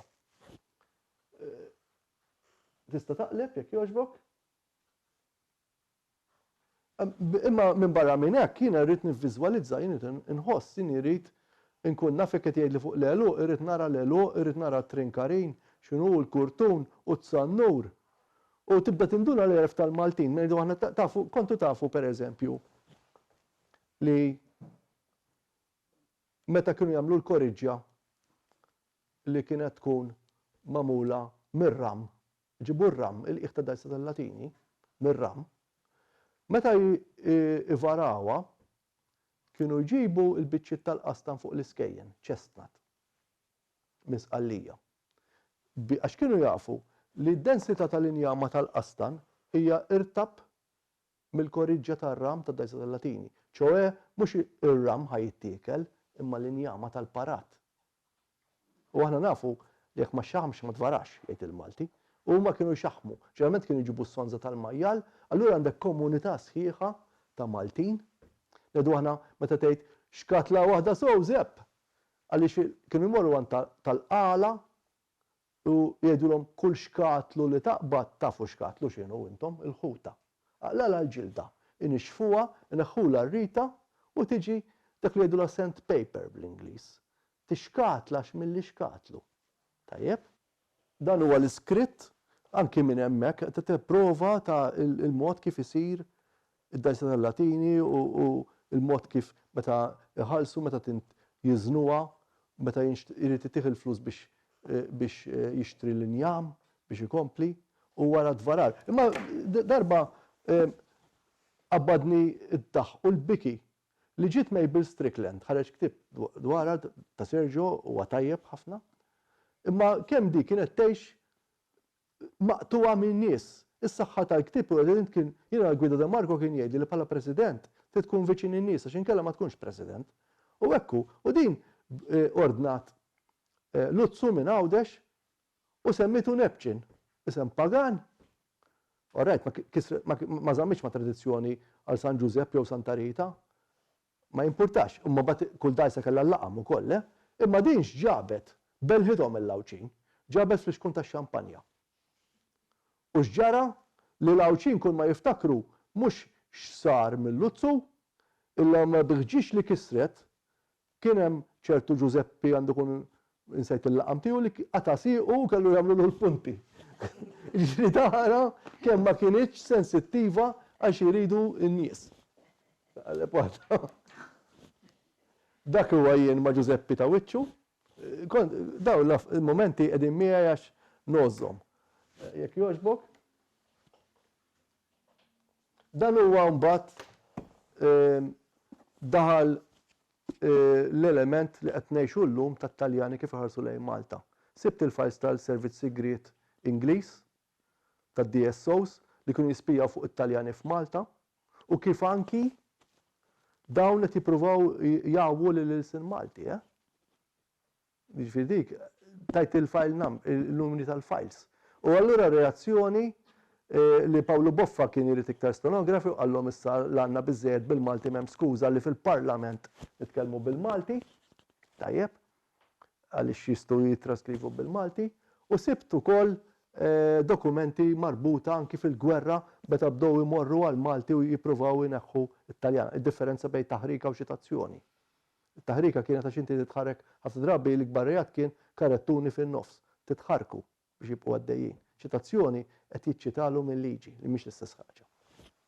U allura hawnhekk dawn huma kollha minn files mill-Arkivju Nazzjonali biex dak li qed nintervista dwar l-avjazzjoni bikrija f'Malta, dak jiena għandi l-isfond storiku b'dokument ta' vera li u hawnhekk tibda tara għaliex il-Maltin għal-bidu bdew jibżgħu mill-ajruplani. Daw fil-Port ta' Marsa Xlokk aħna għandna storja bikrija tal-avjazzjoni, kienu qed jaqgħu ħafna ajruplani u jarawhom il-Maltin. U jgħidu miet ereq dak, allura mhux tab xejn li bdew jibżgħu minnu. Taqleb waħda jekk jogħġbok. Dan kif inkun qed nitraskrivi u nibda ngħid imma dik ta' prexxa jew il-Besger. U allura biex meta mmur lura kemmuna jiena li tinkun naf aktar x'ħan nistaqsi lil Marija Sajd jew lil Vanġela Buttigieg. Jekk jogħġbok. U din daħħal slide ħalli mbagħad ngħidilkom il-kliem u mbagħad tistaqsu li tridu. Din interessanti tmur lura ż-żejtun u dejjem kienu jgħidu żwieten tali li isu speċi pajjiż għalihom. L-ewwel esperjenza sabiħa ħafna. Jiena kont għamilt il-biċċini ħaż-Żabbar. Isu enklavi da.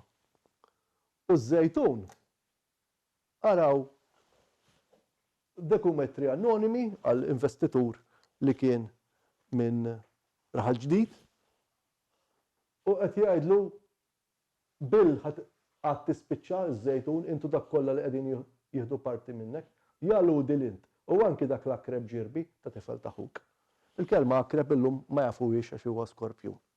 Imma dak qed jgħidha bl-ikbar frankezza u tidher ukoll element antisemita għax din kitbet fl-1928. Ġifieri mal-Maltin qed jurina fl-1928 il-lut ma tantx kellhom fama tajba. Jaludi l-int qed jgħajru, mhux qed jgħidlu proset li int ludi.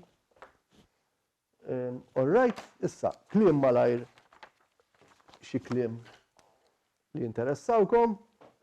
Il-bejta għal post imsejjaħ fejn jidħol l-iskrum tad-Dajs tal-Latini, meta daħlu l-magni, dar fuċ. Jissejjaħ hekk majjal tal-ftama wara xahar hekk kif joftom mill-ħalib. Plural drifeċ. Id-dirajn, kelma l-breakwater li għamlu fil-Porti l-Kbir fil-bidu tas-seklu 20. U niftakru li l-miqqet jgħidli għalli dak id-dirajn ngħidulhom aħna, mur ngħidilhom lil dawk tat-television. Għaliex? Għax qegħdin hekk. Rikazli u Santirmu, mhux dirajn daw. Wieħed huwa drieħ bħal Marsal Forn. Ma għalx il-gvern ħamel xi molla jew breakwater, dak huwa drieħ. Grotlu tat-trix. Mela fil-kodba tal-fawna u flora ta' Malta jagħtuh isem li m'għandux jaqsam, bil-Latin erifja verrucosa li ssibu mat-trix taħt l-irdumijiet tal-baħar. Da kif naf tgħidli, kif jista' jkun, kif taf. Għax il-kuġina tommi li jmewwet il-għajn u rietni li mu għax kellha fil-vetrina anki kellha dal-bebbuxu. Allura jien stajt nivverifika xjentifikalment għal liema qed tajt. Di il-kelma ġarrier, dak li xogħlu jġor xi offa ġewla li jkun batlu l-mellej bil-vinċ jew tarjola mill-istiva tal-vapur. Issa l-kelma vinċ hija minn winċ, imma f'għawdex bdew jgħidu l-kelma maċina għal-winċ. Għadhom kienu għadhom qed jużaw maċina. Hija l-istiba mal-mollijiet u li ħafna drabi biex jitellaw it-tabija u jniżluha fid-Dajs tal-Latini fiċ-ċan. U fiċ-ċan meta jniżlu din it-tabija kienu anke jużaw l-imbriga biex jimbrigaw il-barrin ishom bil-qafla. Fil-fatt ħaż-żabbar kien għedha bil-futbol il-briga u dak kien magħruf għax jaqbad miegħek hekk u jimbrigak. Ara kliemu sabiħ meta tkun taf xi fisser il-kliem. Iż-Żuriq kien għedha jgħidu l-bloq ma kienx belaq għaliex kien għadu tajjeb ħafna, taf inti, minnhom iż-Żuriq ikun jaf tal-bloq kien jaf ma' Malta wkoll. Imma l-bdiewa il-kelma meta banana ikollha nnemex jgħidulha belqet, banana mibluqa. L-aħjar tagħha għadda. Ġbir il-lembi. Mela f'Malta jgħidulha ġbir il-lembi, smajtuh dak tal-ħobs. U f'Għawdex jgħidulha l-ftira tal-errieka. Ftira magħmula mill-biċċiet tal-aġina li jkunu weħlu mal-injiebi waqt l-aġna. Daw tinsewx pereżempju ta' Kerċem fl-ewwel volum insemmi għand ta' Ħarrubi li daw kienu jkunu hemm erba' njiebi qed jaġnu l-ħobs tagħhom in-nies għax huma kienu jaġnu tagħhom. U l-biċċiet li jħallu xi ħadd jaqgħadhom biex isu jisraq ftira. Ħarmanista min qatt semaħħa il-kelma. Il-bniedem li jagħti t-taħlita tat-tabak differenti biex joħroġ it-toma distinta tas-sigarri jew sigaretti. Bl-Ingliż jgħidulu blender. Dak kien ikun bniedem li meta jagħmel it-taħlita jitlaq kulħadd lilin ħalli ma jkunx jaf li ma tabbak iħallat, ħalli it-tabbak ta' dik id-ditta ikun iżomm it-toma li l-min ipejjibha mhux ħajsiba f'tabbak ta' ħaddieħor għax it-taħlita tkun segreta. Dak jgħidulu l-ħarmanista. Il-ħażiena rajta bajnejja hija l-post fil-forn komunitarju ta' Kemmuna fejn jaħżnu l-ħatab, ix-xowk u l-injam mal-ħruq. U dan kien l-istess post li fuq il-forn kellhom isu kamra vojta fejn jgħidu l-ħażiena fejn taħżen. Kulħadd kien jitfa' dak li jiġbor, kien hemm waħda minnhom kienet toqgħod lejn Witernu l-ħdej ras l-irqiqa ta' Kemmuna nafa sewwi. Kif tkun qed taqsam minn Malta l-Lawda xi dik il-biċċa ponta isa dik ras l-irqiqa ta' warajha Witernu. Hemmhekk kienu joqogħdu jaraw l-imbatt tal-baħar għax meta d-dajes tal-Ingliżi u l-vapuri kienu jkunu għaddejjin qabel ma jidħlu jew joħorġu mill-port kienu jitfgħu il-kaxxi tal-injam il-baħar. U di tara l-kurrent iddumlek sigħat biex tidħol kaxxa tal-injam joftquha u jużawha titfaħħa fil-ħażina ta' Kemmuna biex ikollhom il-ħobs. Da ma kienx bil-fuel jew bid-diesel u hekk. Idra, il-kelma idra. Hija plural ta' daħar, li ħafna drabi ikun pal tal-bajtar fil-maġġoranza, imma bdew qalu li meta ma jkunx hemm pal jużaw anke biċċiet ta' chipboard. Imma idra IDHRA li tfisser pal tal-bajtar fil-bejta borġ trap warajh biex iżommu biex ikennen ix-xitel tat-tadam mill-irjieħ. Dak huma idra. Ikkaldjar. Twaħħil tal-azzar mal-ħadid. Ħafna drabi x-xogħol tal-forġa. Dak kien isir ħafna, speċjalment kienu jikkaldjaw ħafna il-bqaqen. Meta aħna ma kienx daw il-magni tal-lum, allura l-ikkaldjar kien proċess li kull bniedem tal-forba, il-verb huwa tikkaldja. Mela qed tlibbes xoffa tal-azzar fuq il-ħadid biex il-baqqun ikollu l-azzar. U mbagħad jittiekel u jerġa' jżid xoffa oħra.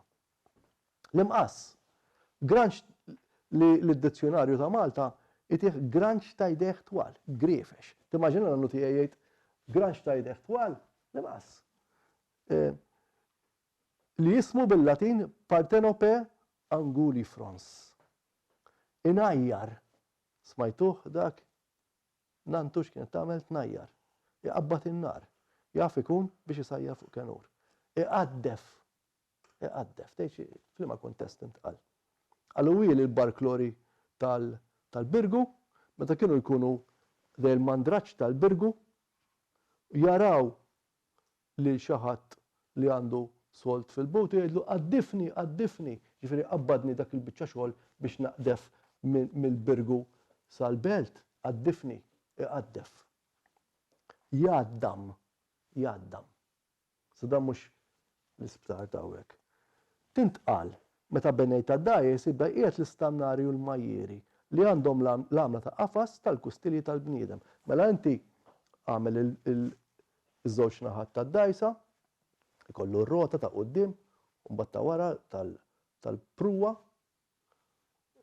u jibda jtella l-majjieri u l-istannari u qed jgħaddama. Tajjeb, qed jippersonifika l-iskenetru tad-dajsa għal xi ġmiel, Kaptan ta' ċraret. Dan ifisser tmunir ta' dajs tal-Latini li jaf ikun illitterat bla eżami ma jaf il-baħar. Kaptan ta' ċraret. Kaptan tal-karti, jiġifieri għamel eżami ta' Master Mariner of the Vessel u daw sibtom mill-files tal-arkivji.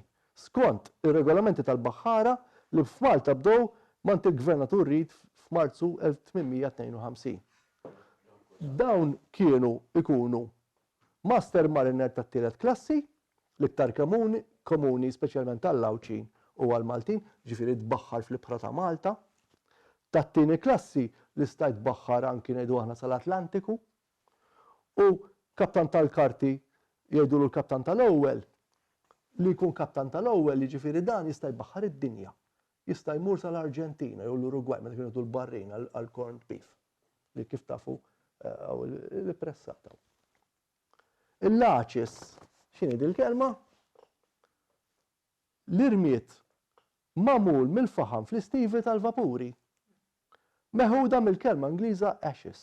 Għas-sempliċi raġuni li aħna peress li aħna konna ngħidu bastimenti, kif tafu vapuri, vapor, per esempio sibt id-dokument, meta lawċin low il-vapur f'Għawdex. Daw twerwru, għax qalu kif jista' jkun qed tersaq law mingħajr luħ. U marru jinħbow fil-fortizza ta' Xambrej. Mela dan il-byproduct tal-faħam huwa l-irmiet li l-stoker irid ineħħi minn ġo il-vapur. U dak il-Maltin kienu jixtruh u ngħid għaliex issa, u l-Maltin kienu jgħidulhom il-laċis. Il-laċis. Il-lab, sa tgħid il-lab tal-bniedem, imma dan jaf ikun tal-pal tal-bajtar biex jisbħu l-ħitan bih kontra l-umdità. U di ġbarta mill-imtaħleb. Meta huma biex għall-umdità jaqtaw il-bajtar, joħroġ il-lab u jisbħu bih. Jew inkella għalli li ma nafx jekk hawn xi ħadd xlukkajr, rużar il-ħeġġew huwa razza ta' bram. Jgħidulu l-lab. Il-lab. Il-mazz. Madwar 20 werqa tat-tabak Malti marbutin fuq xuxin mit-skuk tagħhom. Il-mażuga. Injama li biha sajjiet joqtol ħuta li tkun għadha ħajja u tellaħħa fiċ-ċan. Il-mażuga. Il-mellej. Faċli di. Dak li jimla bil-pala fl-istivi tal-vapuri u l-iskejjen ix-xogħol tal-faħam u tal-irfus. Il-milqa di tweġġani meta nismaħħa bl-Ingliż tintqal għal-ħitan jew siġar, jew dak li jdawwar biex joffru lil uħ ħafna drabi mir-rieħ. Hawnhekk għax għaż-żenin użaw il-kelma fens. Imma jiena għallu diversi niesti u semmejt minnu f'Għawdex u f'Malta li jafu x'inhi milqa meta qiegħda fil-kuntest ta' struttura madwar ġeneralment l-eliqi. In-neknek jew il-ġelem l-imqass b'żewġ ixfra imsalbin li bih iġizzu lin-naċ u xi drabi lil-mos. In-neknek minn Għawdex u l-ġelem minn Malta. Il-palella, tgħidu li kulħadd jaf x'inhi, imma tafa t-tifsira bejn palella u moqdif. Il-palella tkun fuq qoxra fejn magħha it-tul tagħha jkun hemm wisa biss għal qaddif wieħed. Fil-waqt li l-moqdif bħall-imqadef tax-xwieni jkunu itwal u jistgħu jaqbdu iktar minn pari dejn ta' bniedem wieħed. Allura għalhekk qedtilkom li nannu beda kien bil-palella konna fuq fregatina. Ma konniex fuq firilla. Il-rabbat. Il-rabbat huwa kantun tal-Franka b'kubur sa 3 piedi u nofs u li jorbot il-filata. Dak jafuh bħala rabbat. Naħseb tafa inti. Ir-rajjes aħna smajnieh li huwa l-kapi kmandant fil-Kasta d'Est Taratini dan ikun it-tmunier. Ir-rażola biċċa njama użata biex timsaħ wiċċ il-ġwielaq bramel eċetera eċetera waqt il-ġar tal-irfus. U l-irfus x'inhuma? L-irfus dak li jkunu nferra fl-iskejjen l-istivi ta' l-iskejjen li jiġu minn sqallija jew l-istivi. U ħafna drabi kien jinkludew qaraboċċ jew qamħ ħirrun, ful ta' ġirba xajr, eċetera. Dak huwa x-xogħol tal-irfus. U tirfsu bir-rażola. Minnu mill-kottonera, intom qatt smajtu jgħidlu inti kif tħobbu t-te. Hawn min jgħidlek ċatta aħna ngħidu mimsuħa. Għax isu qed tivviżwalizza xi ġewla imburġat bil-borċ u bir-rażola tillixjaħ. U tkun missejt il-kuċċarina tgħidlu mimsuħa. Ġifieri ċatta. Ħalli meta qed inniżżel ix-xogħol jekk tlabtu 20 offa ħirrun tajhomlok ċatti. Dak bir-rażal. Il-qallija fil-qala tfisser sikkina li bija taqla l-imħar u tagħmel sens għax mal-qala parti minnu li jħondu ir-rumin hemm ħafna blat li jagħmel l-imħar. Imma anki s-siġġiewi jużawha dik il-kelma. Ukoll. Imma forsa xlok fisser li hija s-sikkina li taqla l-snanar mill-garġi. U sempliċi raġuni li f'Marsa xlok Dak iż-żmien dak jagħmlu l-isnanar għas-sajt tal-konz jew tal-pistin, kienu jkollhom is-snanar tal-stainless steel u dan mhux ikollu sajda b'40 ħuta kull sunnara daqs dinja u jitlifhom. Allura jrid il-ħuta ħajbiħha imma s-sunnara joħodha lura. Allura kien ikollu l-qallija. Xogħla hija li taqla. Mela mhux imħar imma din id-darba f'Marsa xlokk il-qallija taqla is-snanar minn mal-garġi. Din hija favorita tiegħi. Is-salini kulħadd jaf li fejn isir il-melħ. Imma fl-imġar qalu li jgħidulhom l-eliqi tal-melħ. Futilajn pajjiżi minn barra salini jgħidulhom is-slajjen, is-slajjen. U jinsib dokument imma ma ħadx referenza tiegħu kien ta' xi ħadd li kellu is-salini tal-melħ tal-Qawra. Kulħadd kull jum Deċelis, kontet il-Wettinger biha. U dan isemmi li l-post jgħid saline tal-post detto nel luogo detto in volgare l-imlielaħ. Araw il-post illum. Murejdilhom lil daw tal-belt li l-post jismu l-imlielaħ. Imma hekk kienet fid-dokument. U n-notar kixifhom, imma mbagħad xi ħadd rid joqtolha tal-post. U hekk huma l-imlielaħ. L-istoċċ. Sigaru mibrum brasu magħluq u li trid taħħulu qabel dan jitpejjeb. Kienu ħafna sigari ta' Malta li kienu jsiru u kienu ħafna Ingliżi u tas-servizzi kienu jixtru anke dak Malti. Strada Levante l-belt kienet it-triq tas-sigarattieri. Tajjeb. It-titlieħ l-azzjoni it-titlieħ. Huwa x-xogħol waqt li tellaw il-merkanzija mill-istiva fuq il-gvern ta' ħafna drabi xogħol tal-faħam u tal-irfus. Mela dak tgħid xogħol tat-titlieħ għandillhom għax titellaw. Ix-xaq tas-safra, x'ifisser dan? Dan ifisser l-effett li beda jagħmel il-mera aċidus tal-qars u l-ħaxix Angliża li kif tafu milix ħafna f'Malta.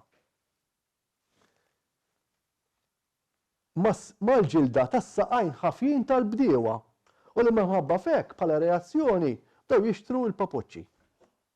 Minħabba u x'kienu jagħmlu jekk ikollhom xi xaq tas-safra, kienu tidlikhom bix-xaħam tat-tiġieġa u tħithom tħit il-dan. Imma dak jgħidulu il-Maltin jgħidulu x-xaq tas-safra.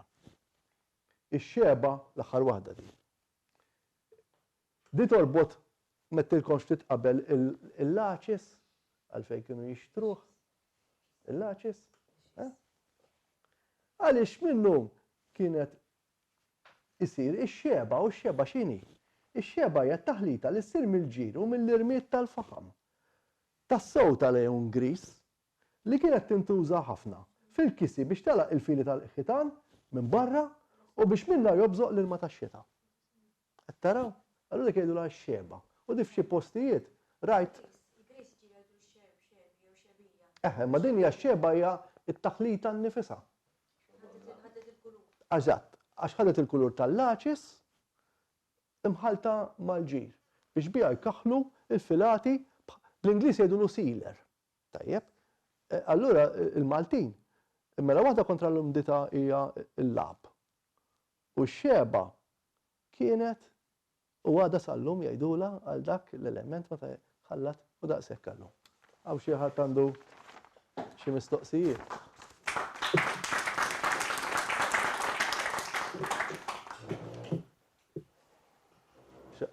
Viktor, itkellek mistoqsija u ġibtek għaliex. Ġo Morana, inti.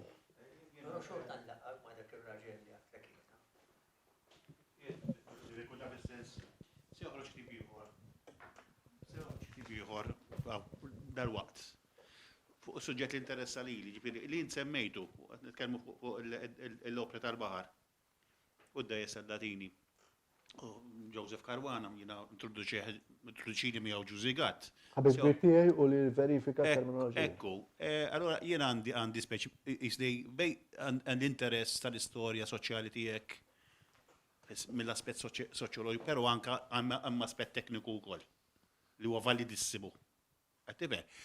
Li sa jiġi naħseb jien ikkumplementat minn ktib purament tekniku fuq termini nautiċi. Ġifieri, iż-żona tiegħi hija dik li forsi li meta daqsxejn għaliha. Jinteressani kollox, tifhimni mhix ħażin. Però l-iktar li qatt infittex u din waħda mir raġunijiet hija li għandi esperjenzi issa anke mal-Isqallin u mal-Italja li għadhom jirrestawraw id-dajjes tas-sajjieda u jerġgħu jarmawhom bil-luħ oriġinali tagħhom. Li aħna sfortunatament di tlifniha. Sibt żewġ eżemplari, sibt wieħed Luzzu Spinola. Tal-loqom kien? Skużi? Tal-loqom. Blisem ta' San Demetrio jismu. Għatlu ritratti. Għamilt ritratti fuq. Li għadu armat bħala struttura ġifieri, bil-dek li jgħidu l-bank l-astenti taf xi ġifieri, fej kien jaħdem l-oħtarkija, kien l-oħ kwadru, mhux latin, mhux trianglu. U ironikament, il-Birgu hemm Luzzu li ġie armat bil-luħ. U ironikament mhux minn Malti, minn Finlandiż. Qiegħed ix-xatt tat-toqba. Ejju, daku. Li mill-istajt nifhem ma trid inkellmu aktar fit-tul. Ramaħ, però mhux kif għandu jkun. Għax anke huwa għamel loħ Latin, jien minn kalkoli li għamilt preliminari jtlu naħseb dbati bil-Latin. Għaliex. U fil-fatt qed nipprova nagħmel naqra riċerka żgħira u forsi bl-għajnuna tal-Maritime Museum, għax il-Maritime Museum għandu dajjes opri Maltin li huma bibni purament tal-luħ, għat-tfadallu. U allura jekk nieħu xi isien nistgħu forsi naslu x'imkien. Ġifieri, il-ktieb li se joħroġ nagħmlu riklam bħalma nagħmel riklam għall-klieb tiegħek ukoll, tifhimni x'ħażin ġifieri. Ta' Karwana li huwa. Karwana ħabib tiegħek. Appuntu, li qed ngħidlek għax qegħdin fis-sfond. Ta' suġġett li msemmi fil-klieb tiegħek b'ċertu intensità. Sewa, però li naħseb jien ma marx fuq l-aspett tekniku puri, ma marx fuq aspett l-interess tiegħek dwar il-poplu l-ispettru kollu. U validissimu, ġifieri jien interessani wkoll, tifhem. Però qatt ngħid li se jkun hawn wieħed jikkumplimenta mal-ieħor ferja li naħseb jien kellna lakuna kbira fiha. Ekku, inti naħseb l-aħbar li ħabbar il-gvern tliet ġimgħat ilu naħseb smajta inti x'hekk. Li tal-għajnuna. Jien kont involut fiha wkoll li sfortunatament l-Unjoni Ewropea kienet xi 15 sena ilu ħabba l-kwoti tas-sajt bdew ikissru dajjes antiki biex jirtiraw in-numri. U jiena ġbit l-attenzjoni riċentement mal-Prim Ministru jiġifieri bażikament. U dik kienet li hemm bżonn li biex isowwu l-opri tal-baħar jagħtu għajnuna. Jagħtu għajnuna għax ma tiġihomx falla bena li jżommhom fejn ħabbret ftit tal-ġimgħat ilu. Dalgħodu ċertajt Marsa Xlok, tkun spiss, qed titkellem ma' wieħed. U għetlu, qatt nara jisbuħ Luzzu, qed jagħmlu bil-minju, insomma, u jistokkjaw x'naf jien. U Luzzijiet tara kif taf tajjeb inti għandhom l-urnar. Ekku. Dan l-urnar qatt jispiċċa, għaliex? Għax m'hawnx min jisbuħ jew jiswa l-flus biex toqgħod tilab miegħu. Għalli ħanibqa' għaddejn fuq kollox, qed m'hawnx l-għajnuna tal-gvern. Għalli ma tikollok il-VAT number. Għalek ma jkollix VAT number ma jtikx għajnuna l-gvern. Issa da, sajjiet reġistrat. Imur il-Ministeru. Skut permetta ngħid dal-affarijiet, ġifieri aħna. Għaliex ma lax sajjiet m'għandux il-VAT number, ġifieri sajjiet żgħir. Għaliex kif isser li m'għandux VAT number. Għax hu reġistrat u mhux reġistrat ngħid nifhimha. Il-gvern mhux qed jtik grants jekk inti m'intix reġistrat. Ma ta' reġistrat m'għandux il-VAT number. Mela dan huwa sajjiet żgħir. Imma l-opra tiegħu valida. L-opra tal-baħar tiegħu valida. Ta' sajjida bil-fatt. Ekku, jiena qed ngħidlek għaliex għax l-urnar huwa parti mill-karatteristika.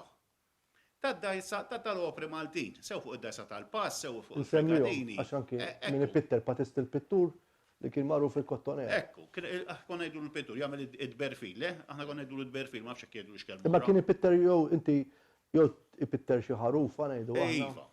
Ebdi s-siber, il-famus. Jew tar tal-baħar, bħal s-sula. Jekk mur l-isla taraw kol li fuq wara tad-dajjes bil-bandira ta' Malta u x'nafjien jew b'xi arm oħra, u fil-fatt dam kollezzjoni ta' daw l-istampi immunuħu ritratti, frankament, ġifieri immunuħu ritratti biex ngħid isma' hawn xi ħadd naf li hawn ktieb jiġifieri fuq Pero jidir li jena u limitat għal fuq il-lozzijiet, kien ħareġ xi snin ilu interessanti ħafna, il-kodiċi tal-kuluri u xi fissru. Jaqda nagħmel għal sodisfazzjon personali. Eventualment nagħmel album netfgħu fuq Facebook, ġifieri mhux m'hemm xi skop ulterjuri. Però qatt ngħid aħli ġara affarijiet qatt jispiċċaw.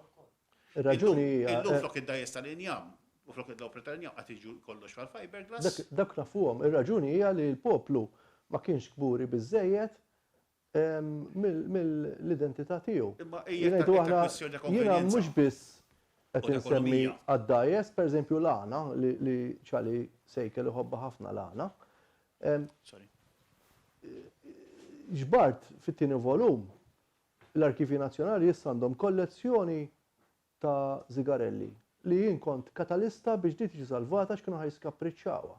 Ta' zigarelli ta' snin 60 meta l-għana kienet fl-aqwa tagħha u daw għandhom mal-500 siegħa u ħajsiru diġitali. Ġifieri l-element li qed issemmi inti huwa kontinwazzjoni ta' tradizzjoni. Sew jekk hija lingwistika fl-analiżi tal-għana u sew jekk hija fis-sena li hija tal-bini u l-indukrar ta' dajes l-opri tal-baħar li huma wirt kollettiv u li ma kinux valutati biżejjed biex jibqgħu. Jekk naħsbu ftit, m'għadhomx jinbnew opri tal-injam m'għadhomx. Għalhekk jiena. L-uniċi li għadhom jinbnew. Ġew qed tippritka mal-bniedem. Li ktibt f'żewġ volumi ktibt l-iktar fuqhom għax ħassejt li huma kruċjali. Ġew Kamiller tal-imqabba, għejdli x'kont tistaqsi. Xi ħadd dawk il-ġuventur hemmhekk. Possibbli ma tkunx mistoqsijiet?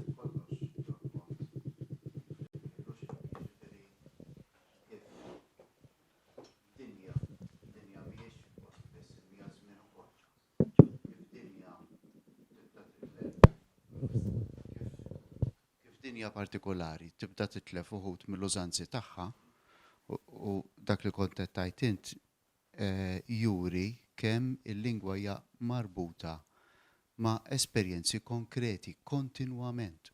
Kontinwament xi ħaġa li hemm filosofija sħiħa fuqha, jiġifieri Wittgenstein li nħobb nikkwota jgħid il-limiti tad-dinja tiegħek huma il-limiti tal-lingwa tiegħek. Huma koestensivi. Ġifieri jestendu ruhom l-istess. Imma naħseb dak li kont qed tgħid inti Stephen ħin kollu beda joħroġ dal-punt jiġifieri li l-bniedem irid jinteraġixxi ma' ġebla, ma' injama, ma' ilma, ma' l-elejjel tal-eliqi u inħin kollu irid jestendi id-dinja tiegħu b'dawk l-oġġetti imsejħa u mbagħad wara li isejħilhom wara li jsejħilhom, jestendihom jew artistikament, jew b'mod astratt, jew jiġifieri anke l-iktar kelma komuni mir-raba, xadba. X'għamel biha l-ilsien Malti, jiġifieri essenzjalment il-bniedem Malti li qed jara kuljum, jiġifieri minn xadba mbagħad jgħidlek xadba ta' karettun. Għaliex? Bil-metonomija, jiġifieri blajn u b'mod konkret u qed jara l-istess ħaġa. Imma impoġġiha b'mod ċatt fuq karettun. Għedlek il-karettun u x-xadba, tfa' fuq ix-xadba tal-karettun.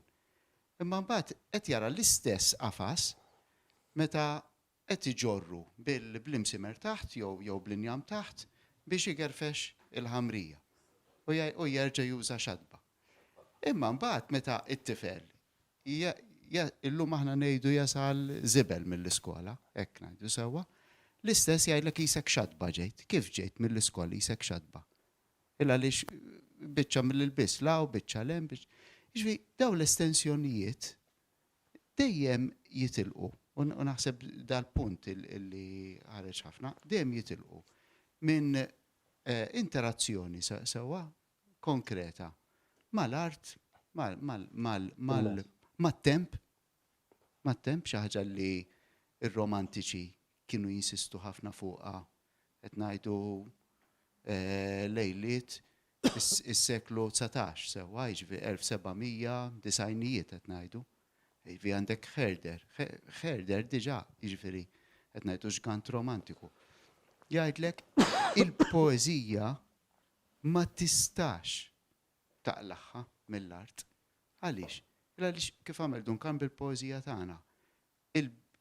Jekk inti għandek ċerta altitudni, ċertoli, inti għandek ċerta nies u annimali li jiraw b'tali mod u mhux mod ieħor u l-lingwaġġ kollu se joħroġ ma' dak l-oli u dak it-temp u dik ir-resħa ta' filgħaxija pereżempju. Jgħidlek għalhekk Herder mbagħad insista inti mur fittex il-poeżija mhux fil-kotba, imma l-ewwel fil-poplu marbut ma' art. Għax hekk kif. U naħseb dal-punt illi għall-inqas ħassejt jiena li qed joħroġ ħafna fl-eżempju li qed tajt. Ekku, fit-tielet volum li qed nikteb bħalissa interessanti waħda mara Maltija ma talmet il-Malti minn l-Eġittu biex da żmien mhux ħażin. U minn Port Said qalt li qed tkun fit-tielet volum hekk alla jrid li missiera u ma kienu jsifru minn Port Said għall-Lixandra.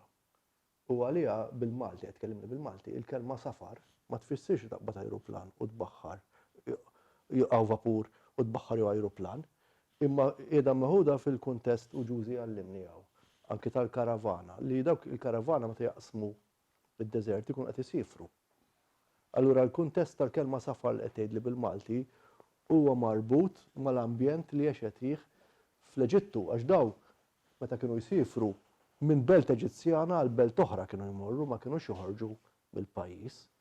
Allura meta tintqal fil-Malti tiftiem f'kuntest iwsa li qed jintqal.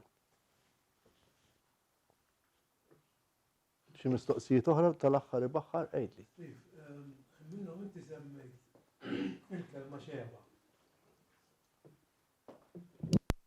Niftakar persuna kellu żiemel u da l-kulur tiegħu kellu bej abjad u bej iswed. Għaxen jgħidli iż-żiemel dak ixeb. Ekku. Ekku, u dan tintuża ġifieri, ma jiena rrid li lila nużam mhux bħala lawn, tajt ftaħt il-kelma li isma' għaw oġġett wara kollox, da jkollok barmil xeba, għax ngħidu aħna butiġieġ kien jħobb juża meta titlaq mill-Port Għawdex il-blat xebi jsejjaħlu, ma jsemmħlux gris, ġifieri għall-ilwien ġużi għandu raġun. U inti tar-raħal, inti taf il-kelma iżra. Eżatt.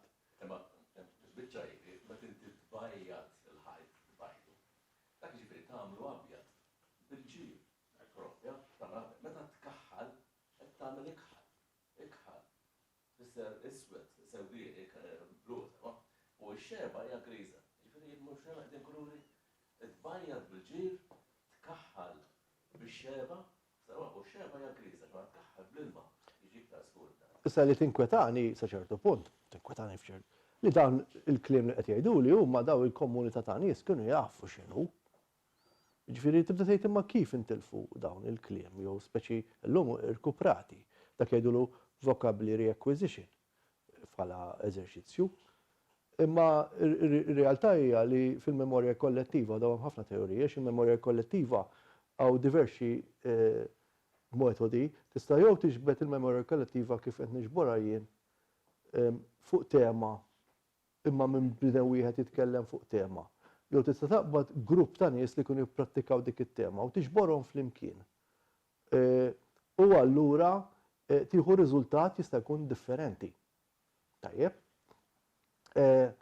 Imma il-biċċa tax-xogħol hija li fejn f'Malta l-popolazzjoni ta' 400,000 dal-eżerċizzju jagħmlu ftit nies, f'pajjiżi ikbar ikollok nukleu ħafna ikbar, allura l-qabda tagħhom taf tagħti iktar riżultat minn tagħna xi bħali ma nafx kemm u dan irrid ngħidu għaliex jiena naħseb li dan l-eżerċizzju mhux pereżempju minn l-Università u hekk kien hawn il-Fakultà tal-Antropoloġija jidherli li jiena mort tas-Santi u kienu marru xi studenti u din ir-rajja ma rridx tkellimni.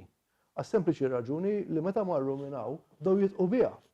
U di ħasset li qed jumiljawha, allura kull min imur jistaqsija xi ħaġa taħseb li hija oġġett ta' żufjett. Ara xi ħsara jkunu qed jagħmlu daw hemm barra. Ġifieri anki hawnhekk tidħol il-kodiċi ta' etika, kif ħad tistaqsihom u l-mod jiena n-nies tiegħi li nintervista qatt ma nintimidhom, qatt ma nisforza li nieħu xi ħaġa minn għandhom kontra qalbhom u xi drabi u nagħlaqgħu l-element emottiv irid jiġi espress minnhom għaliex jekk huma ngħidu aħna l-intimità ta' relazzjoni ma' marthom jew ma' min ma jixtiequx isemmuha, ma nsemmijiex dak biex nirrispetta huma sa fejn iridu jaslu. Jekk imbagħad iridu jaslu aktar, irid nirrispetta il-vulnerabilità ta' dak li qed jgħidu fid-dawl ta' uliedhom. Biex ma nħallix dak it-toqol fuq uliedhom. U xi drabi kelli sitwazzjonijiet imbarazzanti li f'każ minnhom dawn ikunu mietu wara li ħareġ il-ktieb u mort nagħti ktieb lil iben xi ħadd li rakkuntajt u qalli ma semmijilekx il dik flok lil ommi.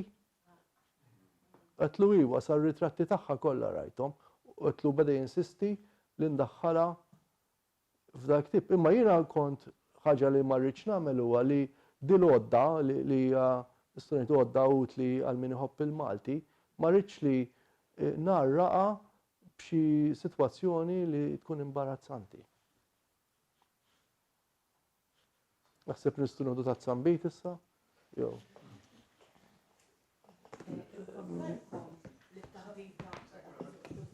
Charles, tista' waqt li nitkellmu u nieħdu l-inbit tgħid xi ħaġa jekk tagħmel.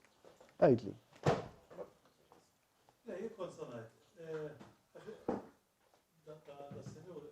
Joe Camilleri. ċertu kliem minn ċertu rħula ikun differenti. Per eżempju, jien ngħid għalija il-kelma paljazza. Jien għalija personali paljazza il-biċċa tal-art. Imma hawn min jirreferija għall-biċċa tal-platti. Aħna biċċa tal-art. Tal-platti. Li timsaħ il-platti. Jien kif iżżewweġ, il-mara għad li ġib il-paljazza. Borġol gara xo ġib il-biċċa tal-art. Għat li għafet ġibdi. Sebtu għal il-mafla. Għat li għat li biex nimsħu l-platti. Dak il-profs, l-aspett ta' semantika u xek tiġi u varjanti maktar semantik. Aħna z-zajtun li tiftaħ illuminata. Jien, għoddi sista, tekketta najdela, issa tekketta label. Ma tekketta li tiftaħ il-bixku tal-lum. Skont kif titgħallima u skont kif tajda u fil-kuntest li tajda ħanajda. Ekku, tagħmel sens għax ngħidu aħna meta jiena ż-żejtun li inti miż-żejtun nagħmlu miż-żejtun jien, meta jiena taħal qormi u taħal żebbuġ għan-nies tal-faħam jgħidli reffija, iż-żejtun reffija tal-vara u mhumiex tal-faħam, għalhekk beda jgħidli tiddistingwi bejn mellej u ġarrier. Għax il-ġarrier huwa r-reffieħ qed iġorr. L-ieħor propjament qed jerfa' he's lifting, mhux he's carrying, imma jinftehem meta jiena kont qed nagħmel dak il-kapitlu tal-faħam, bdejt nipprova nivviżwalizza anke mir-ritratti l-art il-Mużew Marittimu il-proċess kollu ta' meta tiela l-faħam minn isfel u min jilqgħu biex jew jieħdu u jitfgħu f'barkun jew ċisterna jew jiniżlu l-art. ċo il-proċess tal-faħam minn ġol istiva għal faħam li jittieħed fejn jixtieq jieħdu l-aġent jew l-ammiral. Il-kelma li għal-paljazza jiena fil-ħamru smajta għan-nies, jgħidu għan-nies. Waħda tajt pereżempju daka. Tintqal. Aħna il-Malti jgħid kull razza għandha l-paljazza, mhux hekk?